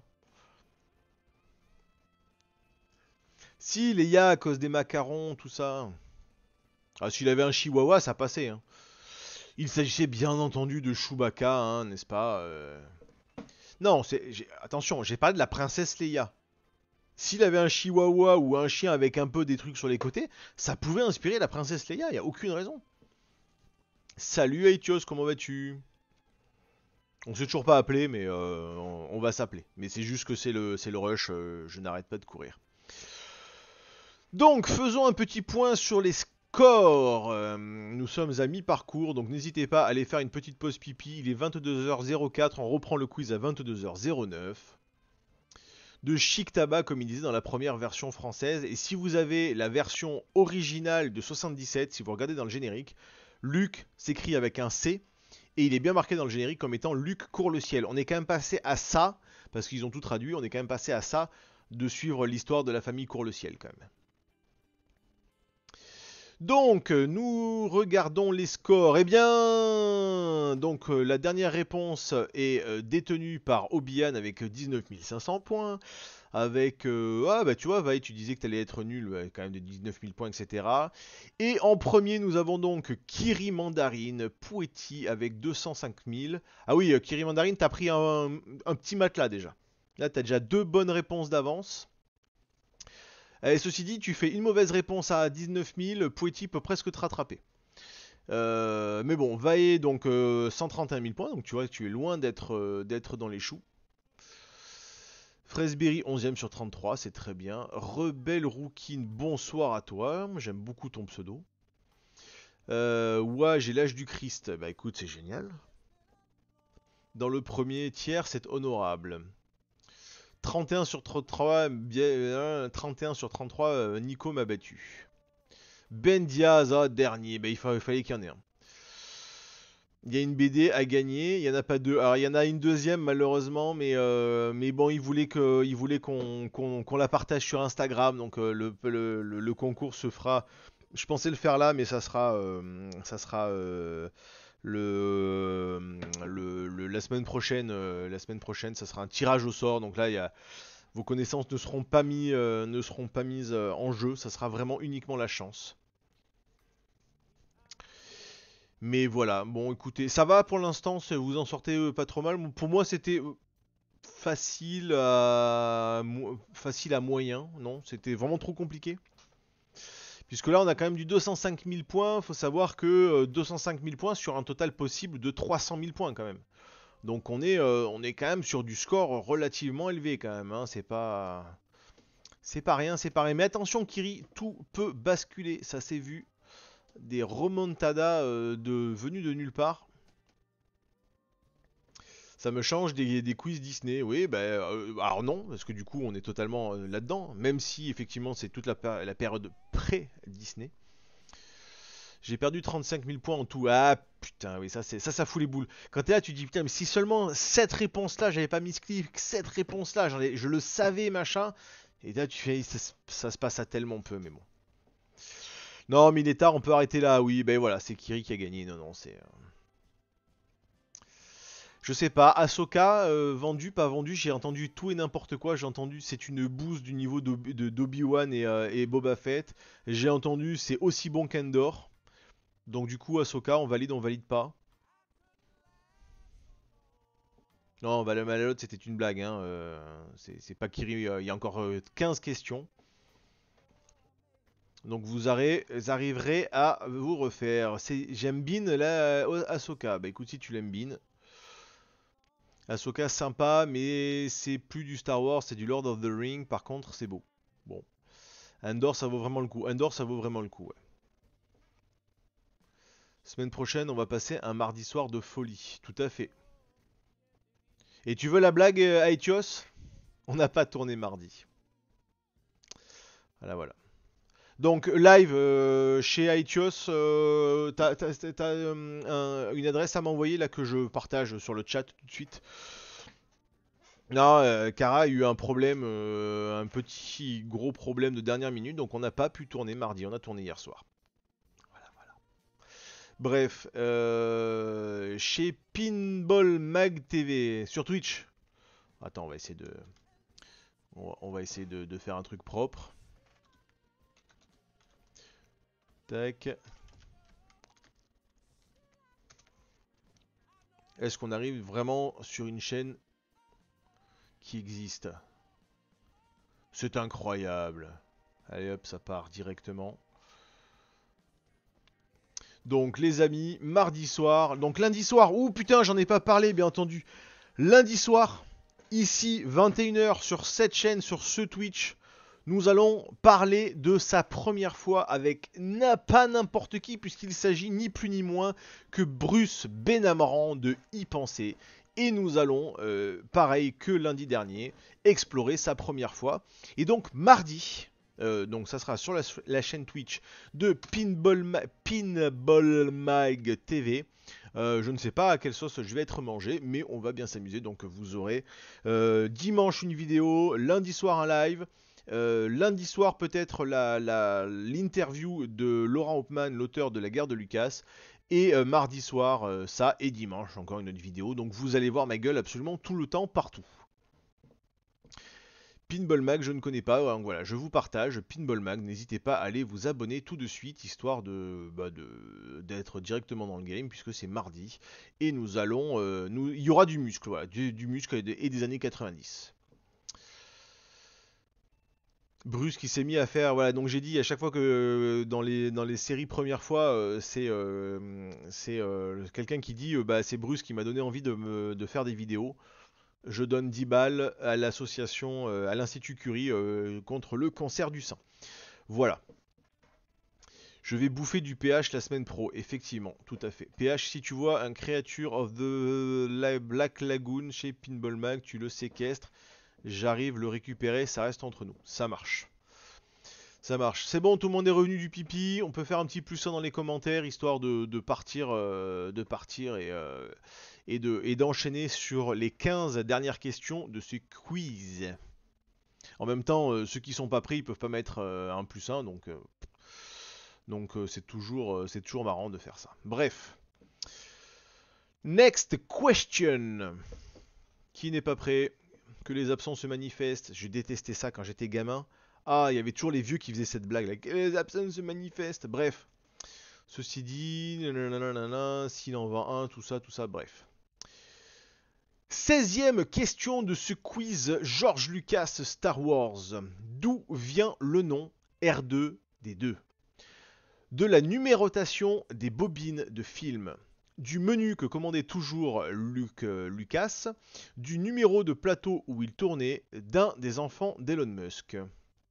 D'où vient le nom R2D2? De la numérotation des bobines, du menu que commandait toujours Lucas, du numéro de plateau où il tournait, ou d'un des enfants d'Elon Musk.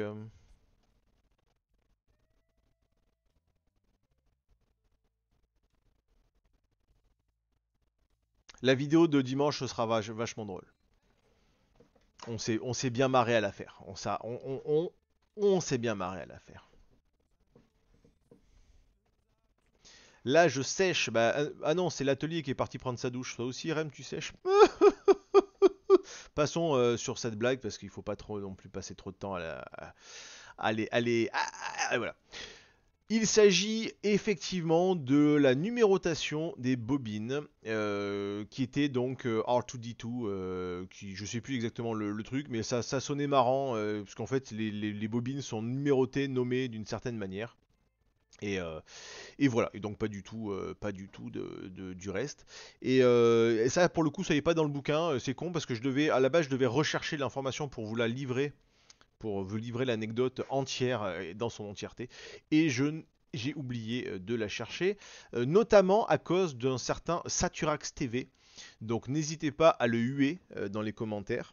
C'est Saturax TV qui m'a empêché, et la présence de Valentine bien entendu, qui m'a empêché d'aller chercher l'anecdote. Mais bon, en tout cas, vous pourrez les chercher, c'était un truc de ce style. Ouh.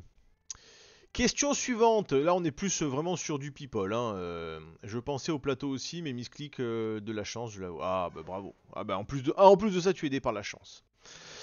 Comment s'appelait la femme de George Lucas? S'appelait-elle Sandra, Marcia, Georgia ou Yann?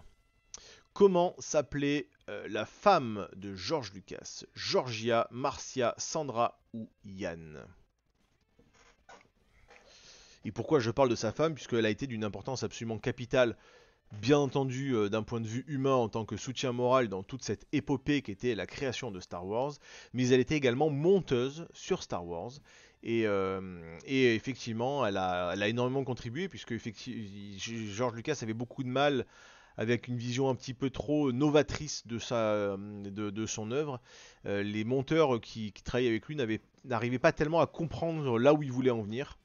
Et donc du coup, voilà, c'était assez important de la nommer puisqu'elle est un peu effacée de l'histoire, mais il s'agit bien entendu de Marcia Lucas. PH, c'est la femme de Yann Solo, effectivement. Question numéro 18. Celle-là, normalement, elle est cadeau. En quelle année est sorti Star Wars épisode 4? Il s'agit toujours ici de Star Wars La guerre des étoiles, comme on l'a connu quand on était petit, ou Star Wars épisode 4 Un nouvel espoir. Donc en quelle année est sorti Star Wars épisode 4 Un nouvel espoir? En 1977, en 1980, en 1983 ou en 1515? 77, 80, 83 ou 1515? Ça là, normalement, elle est cadeau, elle est facile. France ou US, les deux, c'est pareil.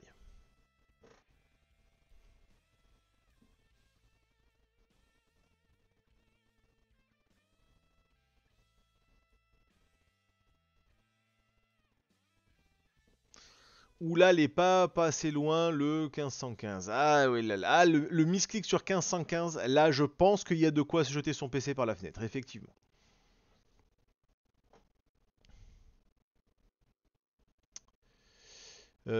Fallait que ça sorte. VHS ou DVD? Non, non, au cinéma, bien sûr.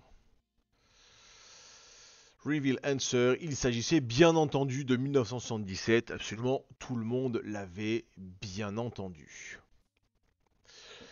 Petite question de flemmard.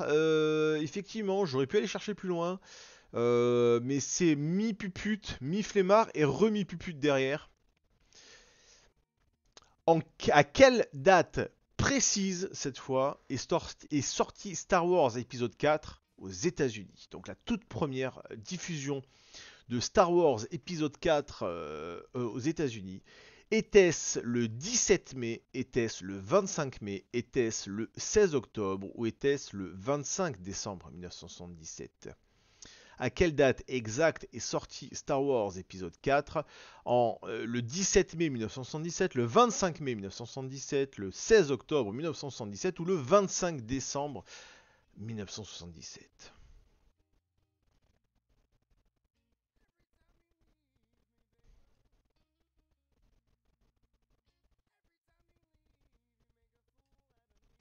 Ne jetez pas votre PC par la fenêtre, une grand-mère pourrait passer là-dessous à ce moment-là. Pourquoi spécialement une grand-mère? Et normalement, les grand-mères sont couchées à cette heure-là. J'étais pas né non plus. J'étais pas né non plus.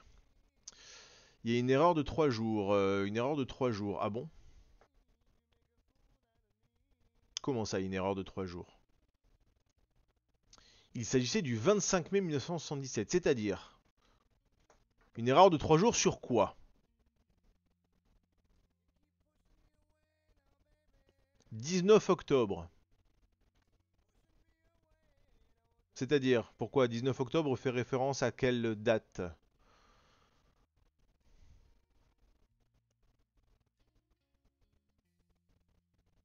C'est quoi le 19 octobre pour toi? Bah à rien justement, d'accord. Alors non, le film est bien sorti le 25 mai 1977 aux États-Unis. En France, il est sorti en septembre ou en octobre, je sais plus exactement. Sous nos contrées, je sais pas quelle date. Par contre, j'ai mis le 16 octobre parce que déjà c'est la date d'anniversaire de mon permis. Voilà, strictement rien à voir. Mais par contre, le 19 octobre, 19 octobre en France. Ah voilà, donc c'est ça. Mais non, en fait, c'est juste que l'épisode 1, pour le coup, était sorti le 19 mai 1999 chez nos Américains. Et nous, on a dû attendre jusqu'au 16 octobre. Je crois qu'on était l'avant-dernier pays au monde à avoir Star Wars épisode 1 qui sortait chez nous 6 mois après. On ne sait pas pourquoi le film est sorti aussi tard chez nous, donc le 16 octobre. Donc c'est pour ça que je l'ai mis, parce que ça fout bien les boules. Et voilà. Et donc, effectivement, il est sorti le 19 octobre en France, mais j'ai bien précisé aux États-Unis. Et c'était donc le 25 mai.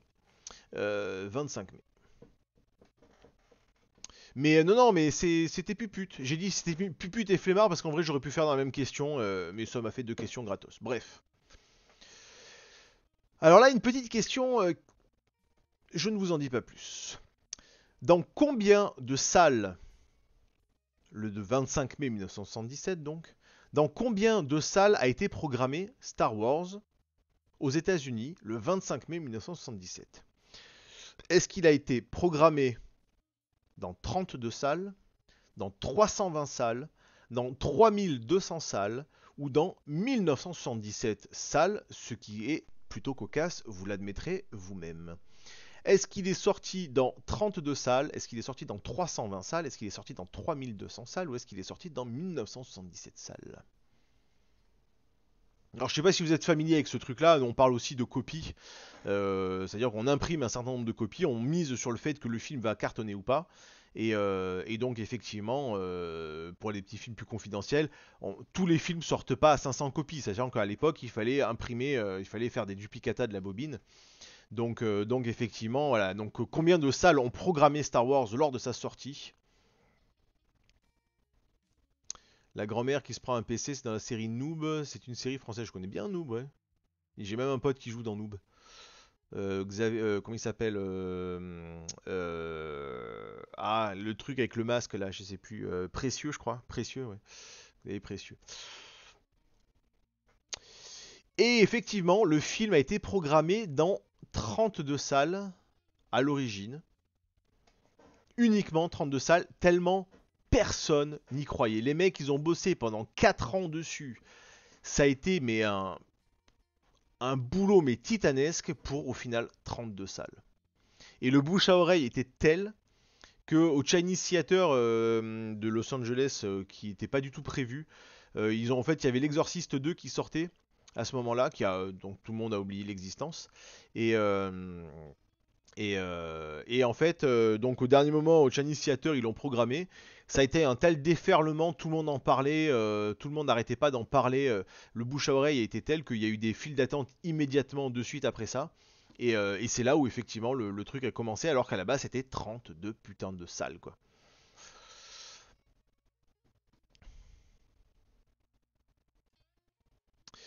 Question suivante. Combien d'Oscars a gagné Star Wars épisode 4? Combien d'Oscars a gagné Star Wars épisode 4?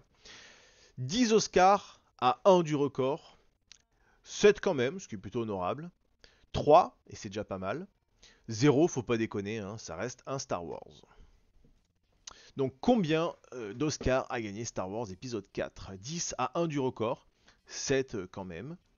3, c'est déjà pas mal. Ou 0, faut pas déconner, hein, ça reste du Star Wars.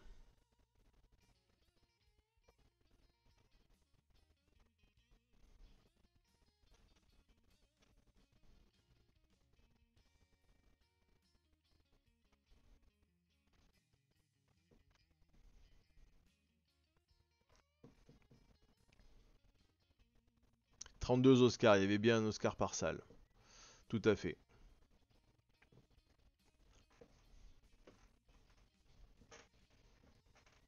En France, on lui aurait donné 0 César. Je crois même qu'il a eu Star Wars a eu un César. Il y a une histoire avec ça.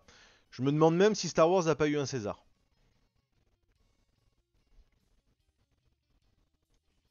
C'est des trucs qui sont quand même vraiment pas du tout connus, mais ouais, Star Wars a gagné 7 Oscars, dont le meilleur montage, meilleur costume, meilleure musique. Je sais pas si c'était le premier de John Williams, mais je crois que John Williams est le recordman absolu du nombre d'Oscars. Je crois qu'il en a une trentaine, un truc comme ça. Mais oui, il y a eu musique, montage, etc. Et à la base, il y avait eu 11 nominations.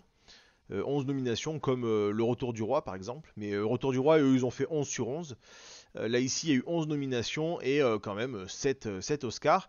Je crois que l'Empire contre-attaque en a gagné 2 ou 3 et c'est tout. Il n'y a plus aucun Star Wars après qui gagnera un Oscar. Même Star Wars 8. Même Star Wars 8 n'a pas gagné le moindre Oscar et c'est vraiment dommage, hein. La reconnaissance du milieu n'est malheureusement pas là, voilà, ni à la hauteur. Donc voilà, écoutez, c'est plutôt pas mal. C'est des trucs qui, bizarrement, souvent les Oscars, c'est vraiment le truc qu'on met en avant, et pourtant, bah là, non, non, non, c'est quand même quelque chose d'assez méconnu. Qu'a parié George Lucas avec Steven Spielberg avant la sortie de Star Wars épisode 4? Est-ce qu'ils ont parié 1%? Alors en fait, bon, je remets dans le contexte.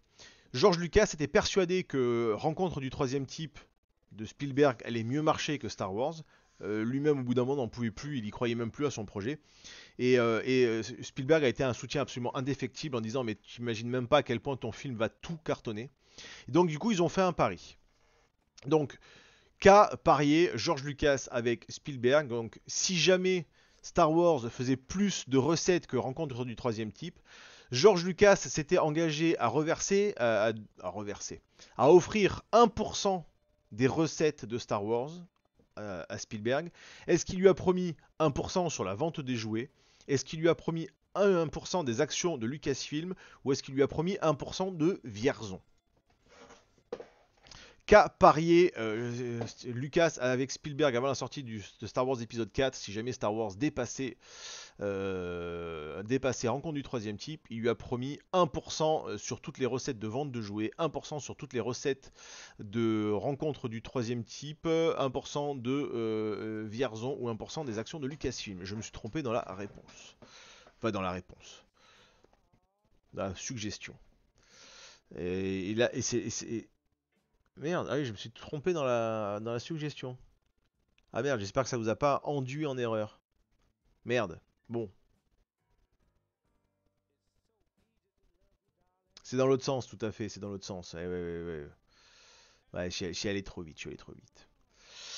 Oui, effectivement, ils se sont engagés. Si jamais Rencontre du troisième type gagnait plus que Star Wars, effectivement, George Lucas donnait 1% des recettes de son film. Et effectivement, c'était 1% de Star Wars, 1% des recettes du film. Bon, vous l'avez compris, effectivement, ça a été ça.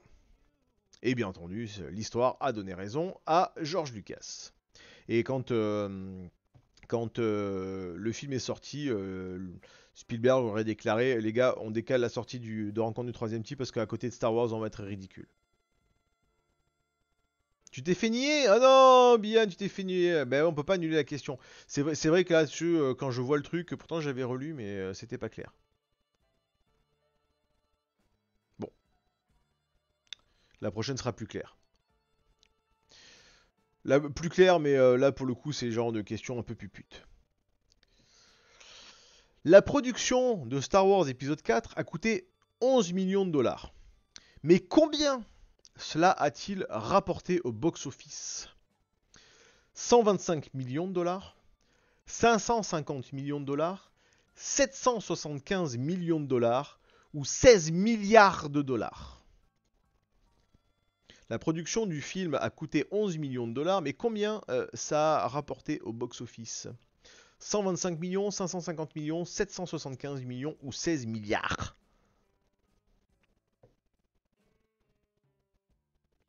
Quand on t'écoute, on a la bonne réponse. Quand on lit, on est HS. Voilà. Bon, j'arrête les frais. T'es à combien? C'est quoi ton score, Aetios?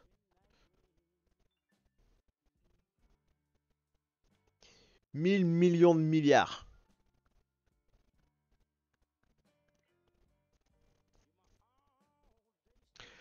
À sa sortie. En vrai, oui, non, je crois. Alors, le problème, c'est que les chiffres, c'est très compliqué parce que nous, en France, on compte en entrée. Et une entrée, c'est la même en 77 ou maintenant. Là, maintenant, avec les ressorties 3D, ça part ressortir en 3D, les ressorties cinéma, les différentes versions, etc. On est à plus d'un milliard et demi, mais avec l'inflation, on n'est pas tout à fait sûr des machins, des trucs. Donc, c'était vraiment juste à la sortie, quoi. Non, non, juste au box-office, hein, pas les produits dérivés. Et il s'agissait effectivement de 775 millions de dollars, soit à peu près ce que Ryan Johnson a fait perdre à Disney sur Star Wars épisode 8. Attention, qu'on soit bien clair. Le Star Wars épisode 7 a rapporté 2 milliards. C'est du Star Wars, c'est normal. Star Wars épisode 8 a rapporté 1,2 milliard. C'est-à-dire que les mecs ont quand même eu une érosion de 40% de leurs recettes d'un épisode à l'autre. Sachant derrière que Solo s'est complètement planté la gueule, le film est pas bon, mais il méritait clairement pas les scores qu'il a fait. plus tout le reste derrière, là, c'est le film Obi-Wan annulé, etc. Donc Ryan Johnson a fait perdre bien plus, et un peu J.J. Abrams, on va pas se mentir, parce que si les gens sont aussi pas allés voir Star Wars épisode 8, c'était aussi parce que le 7 était pas bon. Euh, mais, euh, mais effectivement, Ryan Johnson net sur l'épisode 8, ouais, on n'est pas loin des 800 millions de pertes, quoi.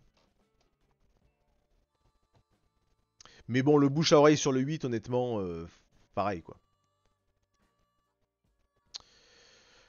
Petite question un peu en dehors de Star Wars, spécifique à George Lucas. Attention, il y a peut-être un piège. Quel studio d'animation a créé George Lucas? Quel studio d'animation a créé George Lucas? S'agit-il de DreamWorks? S'agit-il d'Illumination? S'agit-il de Blue Sky? Ou s'agit-il de Pixar? Quel studio d'animation a créé George Lucas? DreamWorks, Illumination, Blue Sky ou Pixar?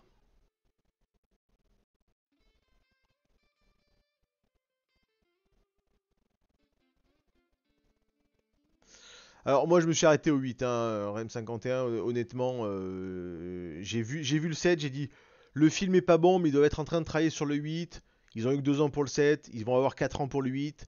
Quand j'ai appris en fait juste après la séance que non, ils avaient attendu la fin du 7 pour commencer à bosser sur le 8, qu'ils s'étaient pas concertés et que j'ai vu ça, j'ai dit là c'est bon, plus jamais de la vie je vais voir un Star Wars. Encore le freeze, mais c'est pas possible au freeze là. Reveal answer, il s'agit bien évidemment de Pixar. Effectivement, à la base, alors pourquoi Pixar? Parce que à la base, ILM, qui est connu pour ses effets numériques, notamment sur les effets, des effets spéciaux de Jurassic Park ou de Terminator 2, hein, qui sont les deux trucs qui reviennent les plus régulièrement, ou même Abyss, qui sont des trucs générés par ordinateur. À la base, c'était un peu comme Weta, c'est-à-dire où il y avait Weta Workshop et Weta Digital. Bien entendu, à la base, ILM, c'était surtout des effets pratiques, des effets spéciaux en dur. Il n'y avait pas la partie vraiment informatique. Et en fait, pour tout ce qui était effets spéciaux visuels créés par ordinateur, il a créé une deuxième structure qui s'appelait donc Pixar.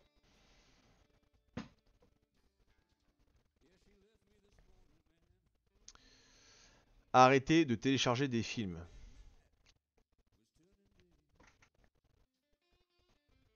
Non, mais je l'ai vu le 9. En fait, le 9, je l'ai vu uniquement pour préparer le truc, mais bon, voilà. Bah, les gens avaient vu l'épisode, oui, forcément.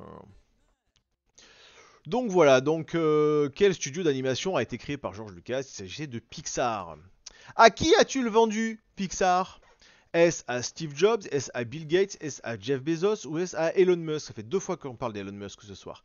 À qui George Lucas a vendu Pixar? Bill Gates, Steve Jobs, Elon Musk ou Jeff Bezos?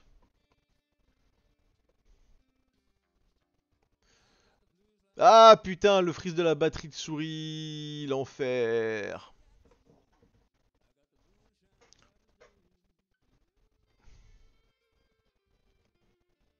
Luc Bezos, ouais, c'est le frère de Jeff Bezos. C'est le fils de Jeff Bezos, c'est Luc Besson. Bon, je regagne ce que j'ai perdu, je crois. Sauver, repasser en filaire. Je tente là.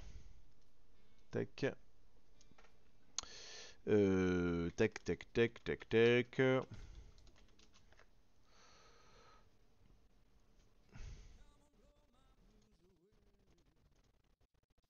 Hop, je reviens. J'étais juste allé vérifier un petit truc. À qui George Lucas a vendu Pixar? Eh bien, il s'agissait bien entendu de Steve Jobs. Effectivement. Donc en fait, c'était une boîte d'effets spéciaux un peu artisanale, etc. Et c'est vrai que Steve Jobs a eu un rôle un peu obscur, mais malgré tout, c'est lui qui a mis un peu le pognon là-dedans, même si c'est vraiment John Lasseter qui a fait du studio ce qu'il est aujourd'hui. Mais Steve Jobs a mis les trois brousoufs à l'époque où il y en avait besoin, bon bref. Et donc Steve Jobs qui nous a quittés il y a 12 ans, hein, dont on a fêté le 12e anniversaire de sa disparition hier, le 5 octobre 2011. Donc voilà, la paix sur toi. Je suis trop naze, fatigué et nul. Je réponds n'importe comment. Oui, malheureusement, Malalote, c'est triste. Ça m'arrive aussi chez Valranox de faire ce genre de désastre, malheureusement. Écoute, bon, peut-être la prochaine fois, si jamais je commencerai peut-être plus tôt. Salut Pastouille, comment ça va? Donc, la question toujours sur Pixar. Pourquoi a-t-il vendu Pixar? Est-ce à cause de l'échec de Howard the Duck? Est-ce à cause de la taille ridicule de Willow? Est-ce à cause de la nullité du Temple Maudit? Ou est-ce à cause de l'accueil très mitigé du public envers Holiday Special? Pourquoi a-t-il vendu Pixar? Est-ce à cause de Howard the Duck, de Willow, du Temple Maudit ou d'Holiday Special?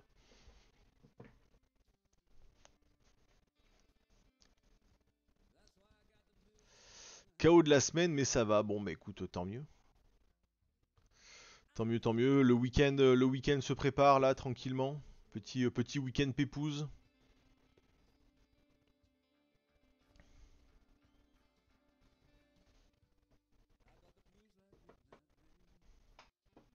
Donc ça c'est pas dans la BD, hein, ça c'est toute la partie Pixar, ils n'en parlent pas, mais voilà, je vous le rappelle. Pas, ben non, Obi-Wan, effectivement, pas Howard, puisqu'il s'agissait bien entendu de l'échec de Howard the Duck, effectivement. Effectivement, puisque Pixar donc a réalisé les effets spéciaux numériques de Howard the Duck, qui a été un échec absolument colossal, et donc il a été contraint de s'en séparer. Voilà. Pas mal de trucs à penser et faire, mais ouais, une tête, très bien. Voilà, réponse logique, je ne sais pas, mais en tout cas, Howard the Duck a précipité la chute de Pixar, en tout cas made in Lucas. Et encore une fois, d'où l'importance de l'échec. Dites-vous bien que si il n'y avait pas eu Howard the Duck, probablement qu'on n'aurait jamais eu Toy Story et compagnie. Voilà, on ne sait pas ce que ça serait. Ça serait peut-être resté la partie effets spéciaux numériques de ILM, et on n'aurait jamais entendu parler de Toy Story et compagnie. Donc voilà.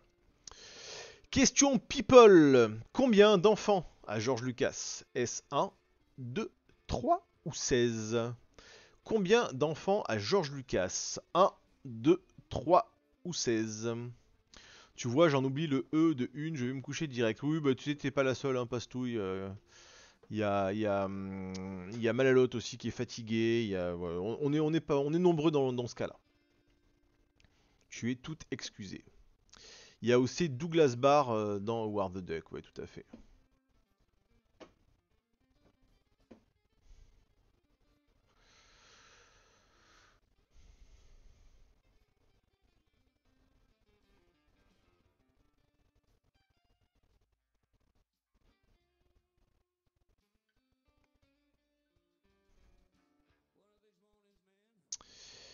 Alors, le George Lucas, il y a quand même.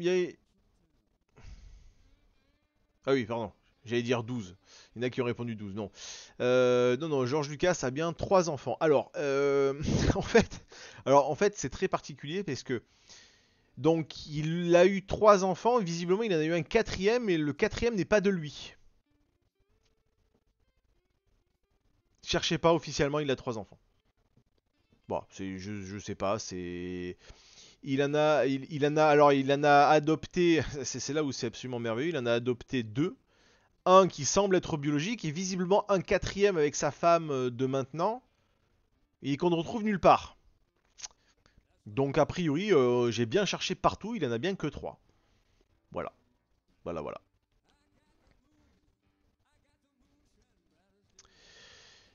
Petite question technique. Avec qui George Lucas a-t-il fondé la norme THX? Avec John Dykstra, avec Stuart Freeborn, avec Frank Oz ou avec Tomlinson Holman? Avec qui George Lucas a-t-il fondé la norme THX? John Dykstra, Stuart Freeborn, Frank Oz ou Tomlinson Holman? Ah ouais, people de fifou quoi. Mystère.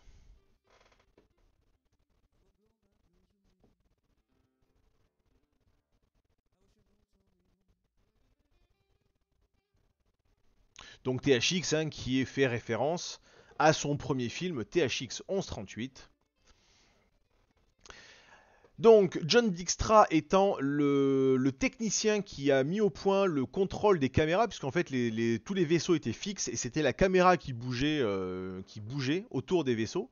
Et ensuite il calculait le mouvement inverse pour pouvoir faire comme si en fait le TIE Fighter venait vers nous. Et donc pour avoir des mouvements différents, les caméras étaient contrôlées par ordinateur, filmées sur fond bleu et ensuite incrustées les unes sur les autres et sur un fond étoilé. Donc ça c'est John Dykstra, Frank Oz étant le papa notamment de Yoda. Stuart Freeborn, je ne sais plus, et donc Tom Linson Holman, dont les initiales sont TH, et qui a donc créé avec George Lucas la norme THX. Et je trouve que c'est une sacrée coïncidence, puisque le mec, les initiales sont TH, et il crée la norme THX comme le film de George Lucas. Et le C, c'est parce que ça faisait trop rappel. J'avais cru entendre que ça devait s'appeler THC. Alors le THC, c'est autre chose, Kiri Mandarine. Ce que tu fais de tes week-ends ne nous regarde pas. THGL, effectivement, c'est moins bien. Ceci dit, X, c'est toujours classe. Mais voilà, non, je trouve le hasard assez fameux. Alors juste, je vais faire une petite entorse à la règle. En même temps, il n'y a pas de règle. Il reste 2 questions. On va juste montrer les... Ah, on montre les scores ou on montre pas les scores?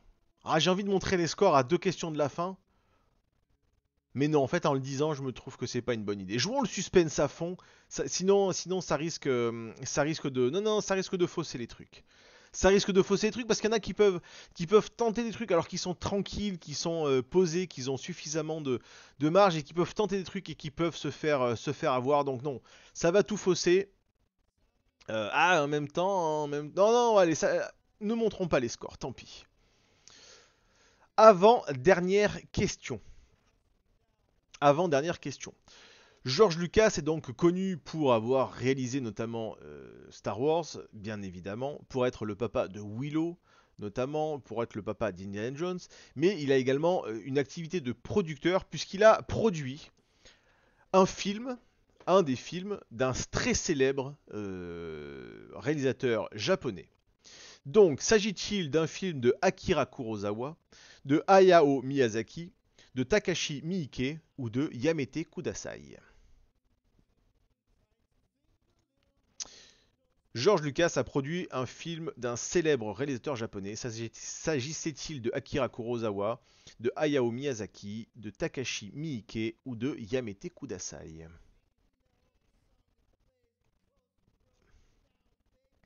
Zut, j'arrive à la fin si j'aurais su. Ah bah pourtant, on a diffusé partout, hein, Twitter. D'ailleurs, n'hésitez pas à vous abonner Twitter, Instagram et compagnie pour avoir les notifications. Parce que voilà, quand il y a des soirées comme ça, j'annonce partout. Mais si vous n'êtes pas sur les réseaux, je l'ai même mis sur l'onglet communauté de YouTube. Donc normalement, vous devriez l'avoir. Salut gamin, comment vas-tu? Et donc, salut Valranox, rebonjour, comment vas-tu? Donc c'est bien ça gamin, mais on ne donne pas de réponse dans le chat. Il s'agissait bien de Akira Kurosawa.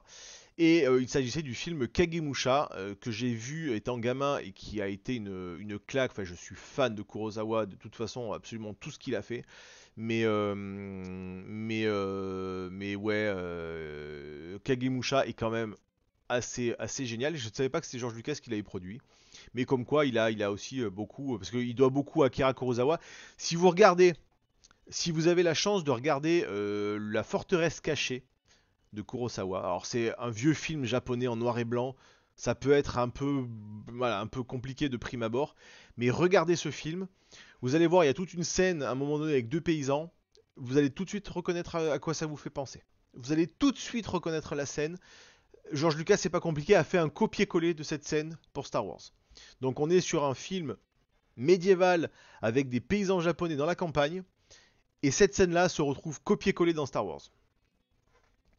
C'est ça, les 2 zigotos qui ont inspiré les droïdes. Regardez La Forteresse cachée, déjà c'est un chef-d'œuvre. Et en plus de ça, vraiment voilà.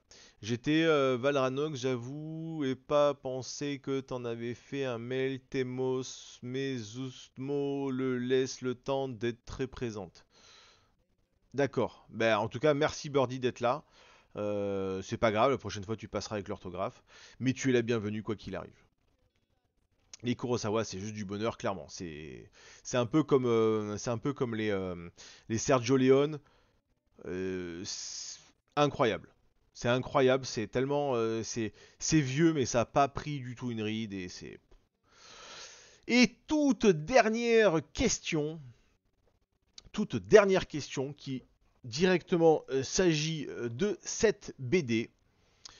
Salut Pastouille, bonne nuit et bon week-end à toi. N'oublie pas lundi, première fois avec Y penser sur la chaîne, 21h. Et personne effectivement n'a répondu Yamete Kudasai, je suis très très déçu. Donc, toute dernière question sur cette BD. Quand est sortie la BD Les Guerres de Lucas, donc de Laurent Hopman et de Renaud Roche aux éditions Deyman? Est-ce que la BD est sortie le 28 septembre? Est-ce qu'elle est sortie le 1er octobre? Est-ce qu'elle est sortie le 4 octobre donc de cette année? Ou est-ce que Obi-Wan Kenobi?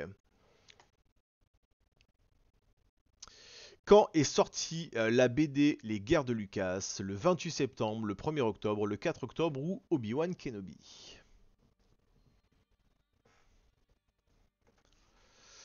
On en parle de maître Ramete Kudas, de maître, je sais pas.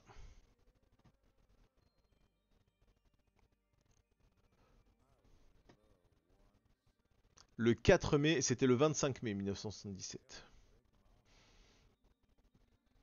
Tu es né ce jour-là. Tu es né le 4 octobre, le 1er octobre. J'ai pas osé mettre Obi-Wan. Là, j'avoue, ça aurait été osé. Reveal Answer. Et il s'agissait du 4 octobre.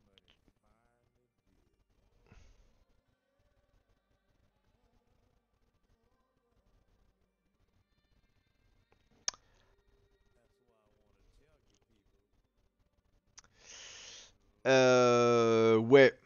Ouais. C'était le 4 octobre. Oui, alors le 28 septembre étant mon anniversaire. Effectivement. Alors, dans l'absolu, je pense que ça va pas changer grand-chose puisqu'il y a que 2 personnes qui ont répondu 28 septembre. Logiquement, vous avez tous perdu des points. Mais ah putain, je suis désolé, bordel. Putain, mais j'avais tout répondu, j'avais tout bien vérifié et tout, mais quelle quiche. C'est juste que je les avais mis dans l'ordre, quoi. Oh là là, quel âne.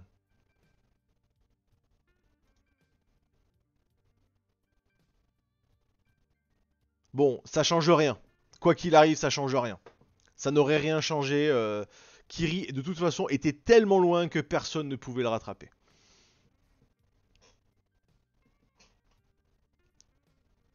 Et le pire, c'est que je me suis dit, je vais pas faire une Valranox, je vais pas faire une Yann avec des fausses réponses. Et j'en ai fait une sur la dernière question, quoi. Ah là là là là, non mais de toute façon, non mais attends, Kiri, alors tu as que 300 000 points sur 600 000, un peu moins performant sur cette séquence qui était un poil plus tendax, je te l'avoue. Mais tu as quand même 60 000 points, 70 000 points d'avance sur le deuxième. Et alors après, on est très très très très loin quoi. Donc nous avons du Contestant de 93 qui est à moins 70 000. Tienou, moins 43 000. Ben Diaz, moins 44 000. Astronico, moins 37 000. Valranox, moins 19. Qui est-ce qu'on a Rebelle Rookin, 7 000. Il est où Obian? Obian 7ème avec 145 000. Non, mais voilà. Et puis, tu t'es bien plutôt placé. On était presque à 200 000 points.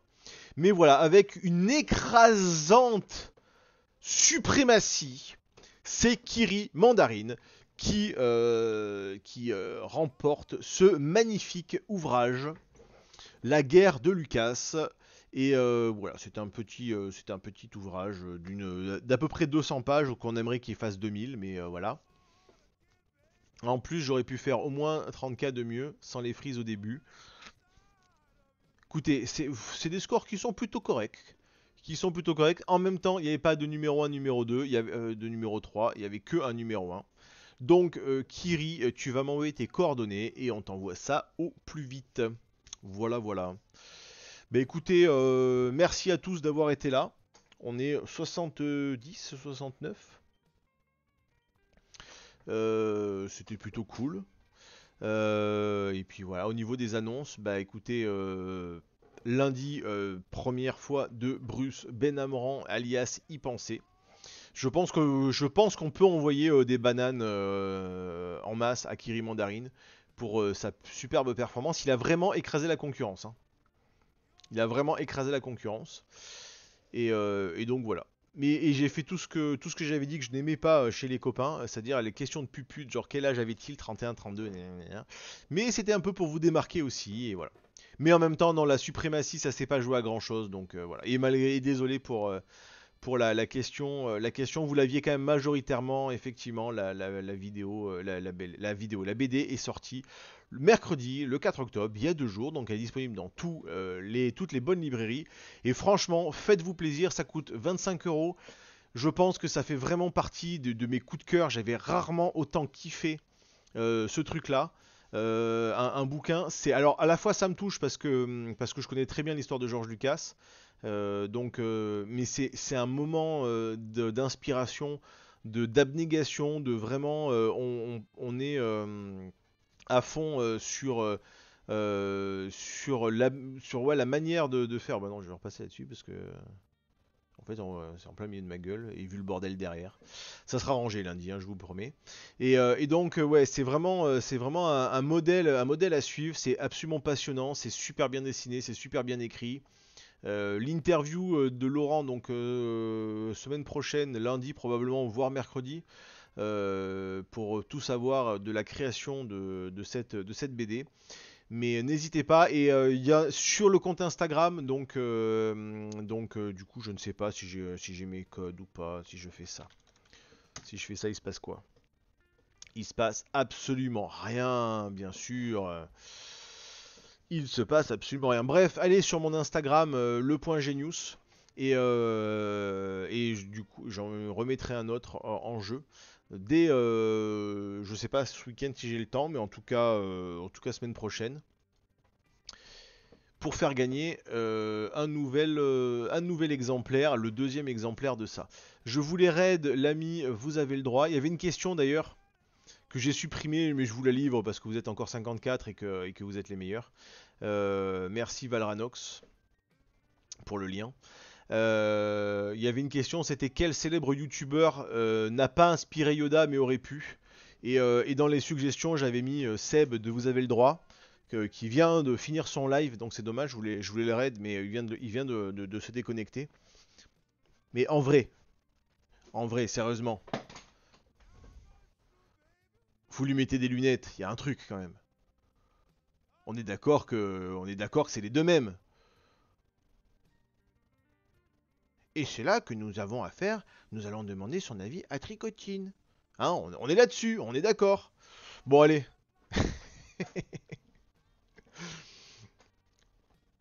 Tu peux raid Ali1. Ali1, allez, Ali1. Allez, hop, on va les raid Ali1 puisque c'est demandé gentiment. Raid par Riyad. Merci encore pour ce moment, merci à toi Malotte, des bisous, oui, bah c'est sympa, ça fait que prolonger le plaisir de l'anniversaire en retard. Pas de soucis, mais ouais c'est Seb, j'avoue il y a un truc.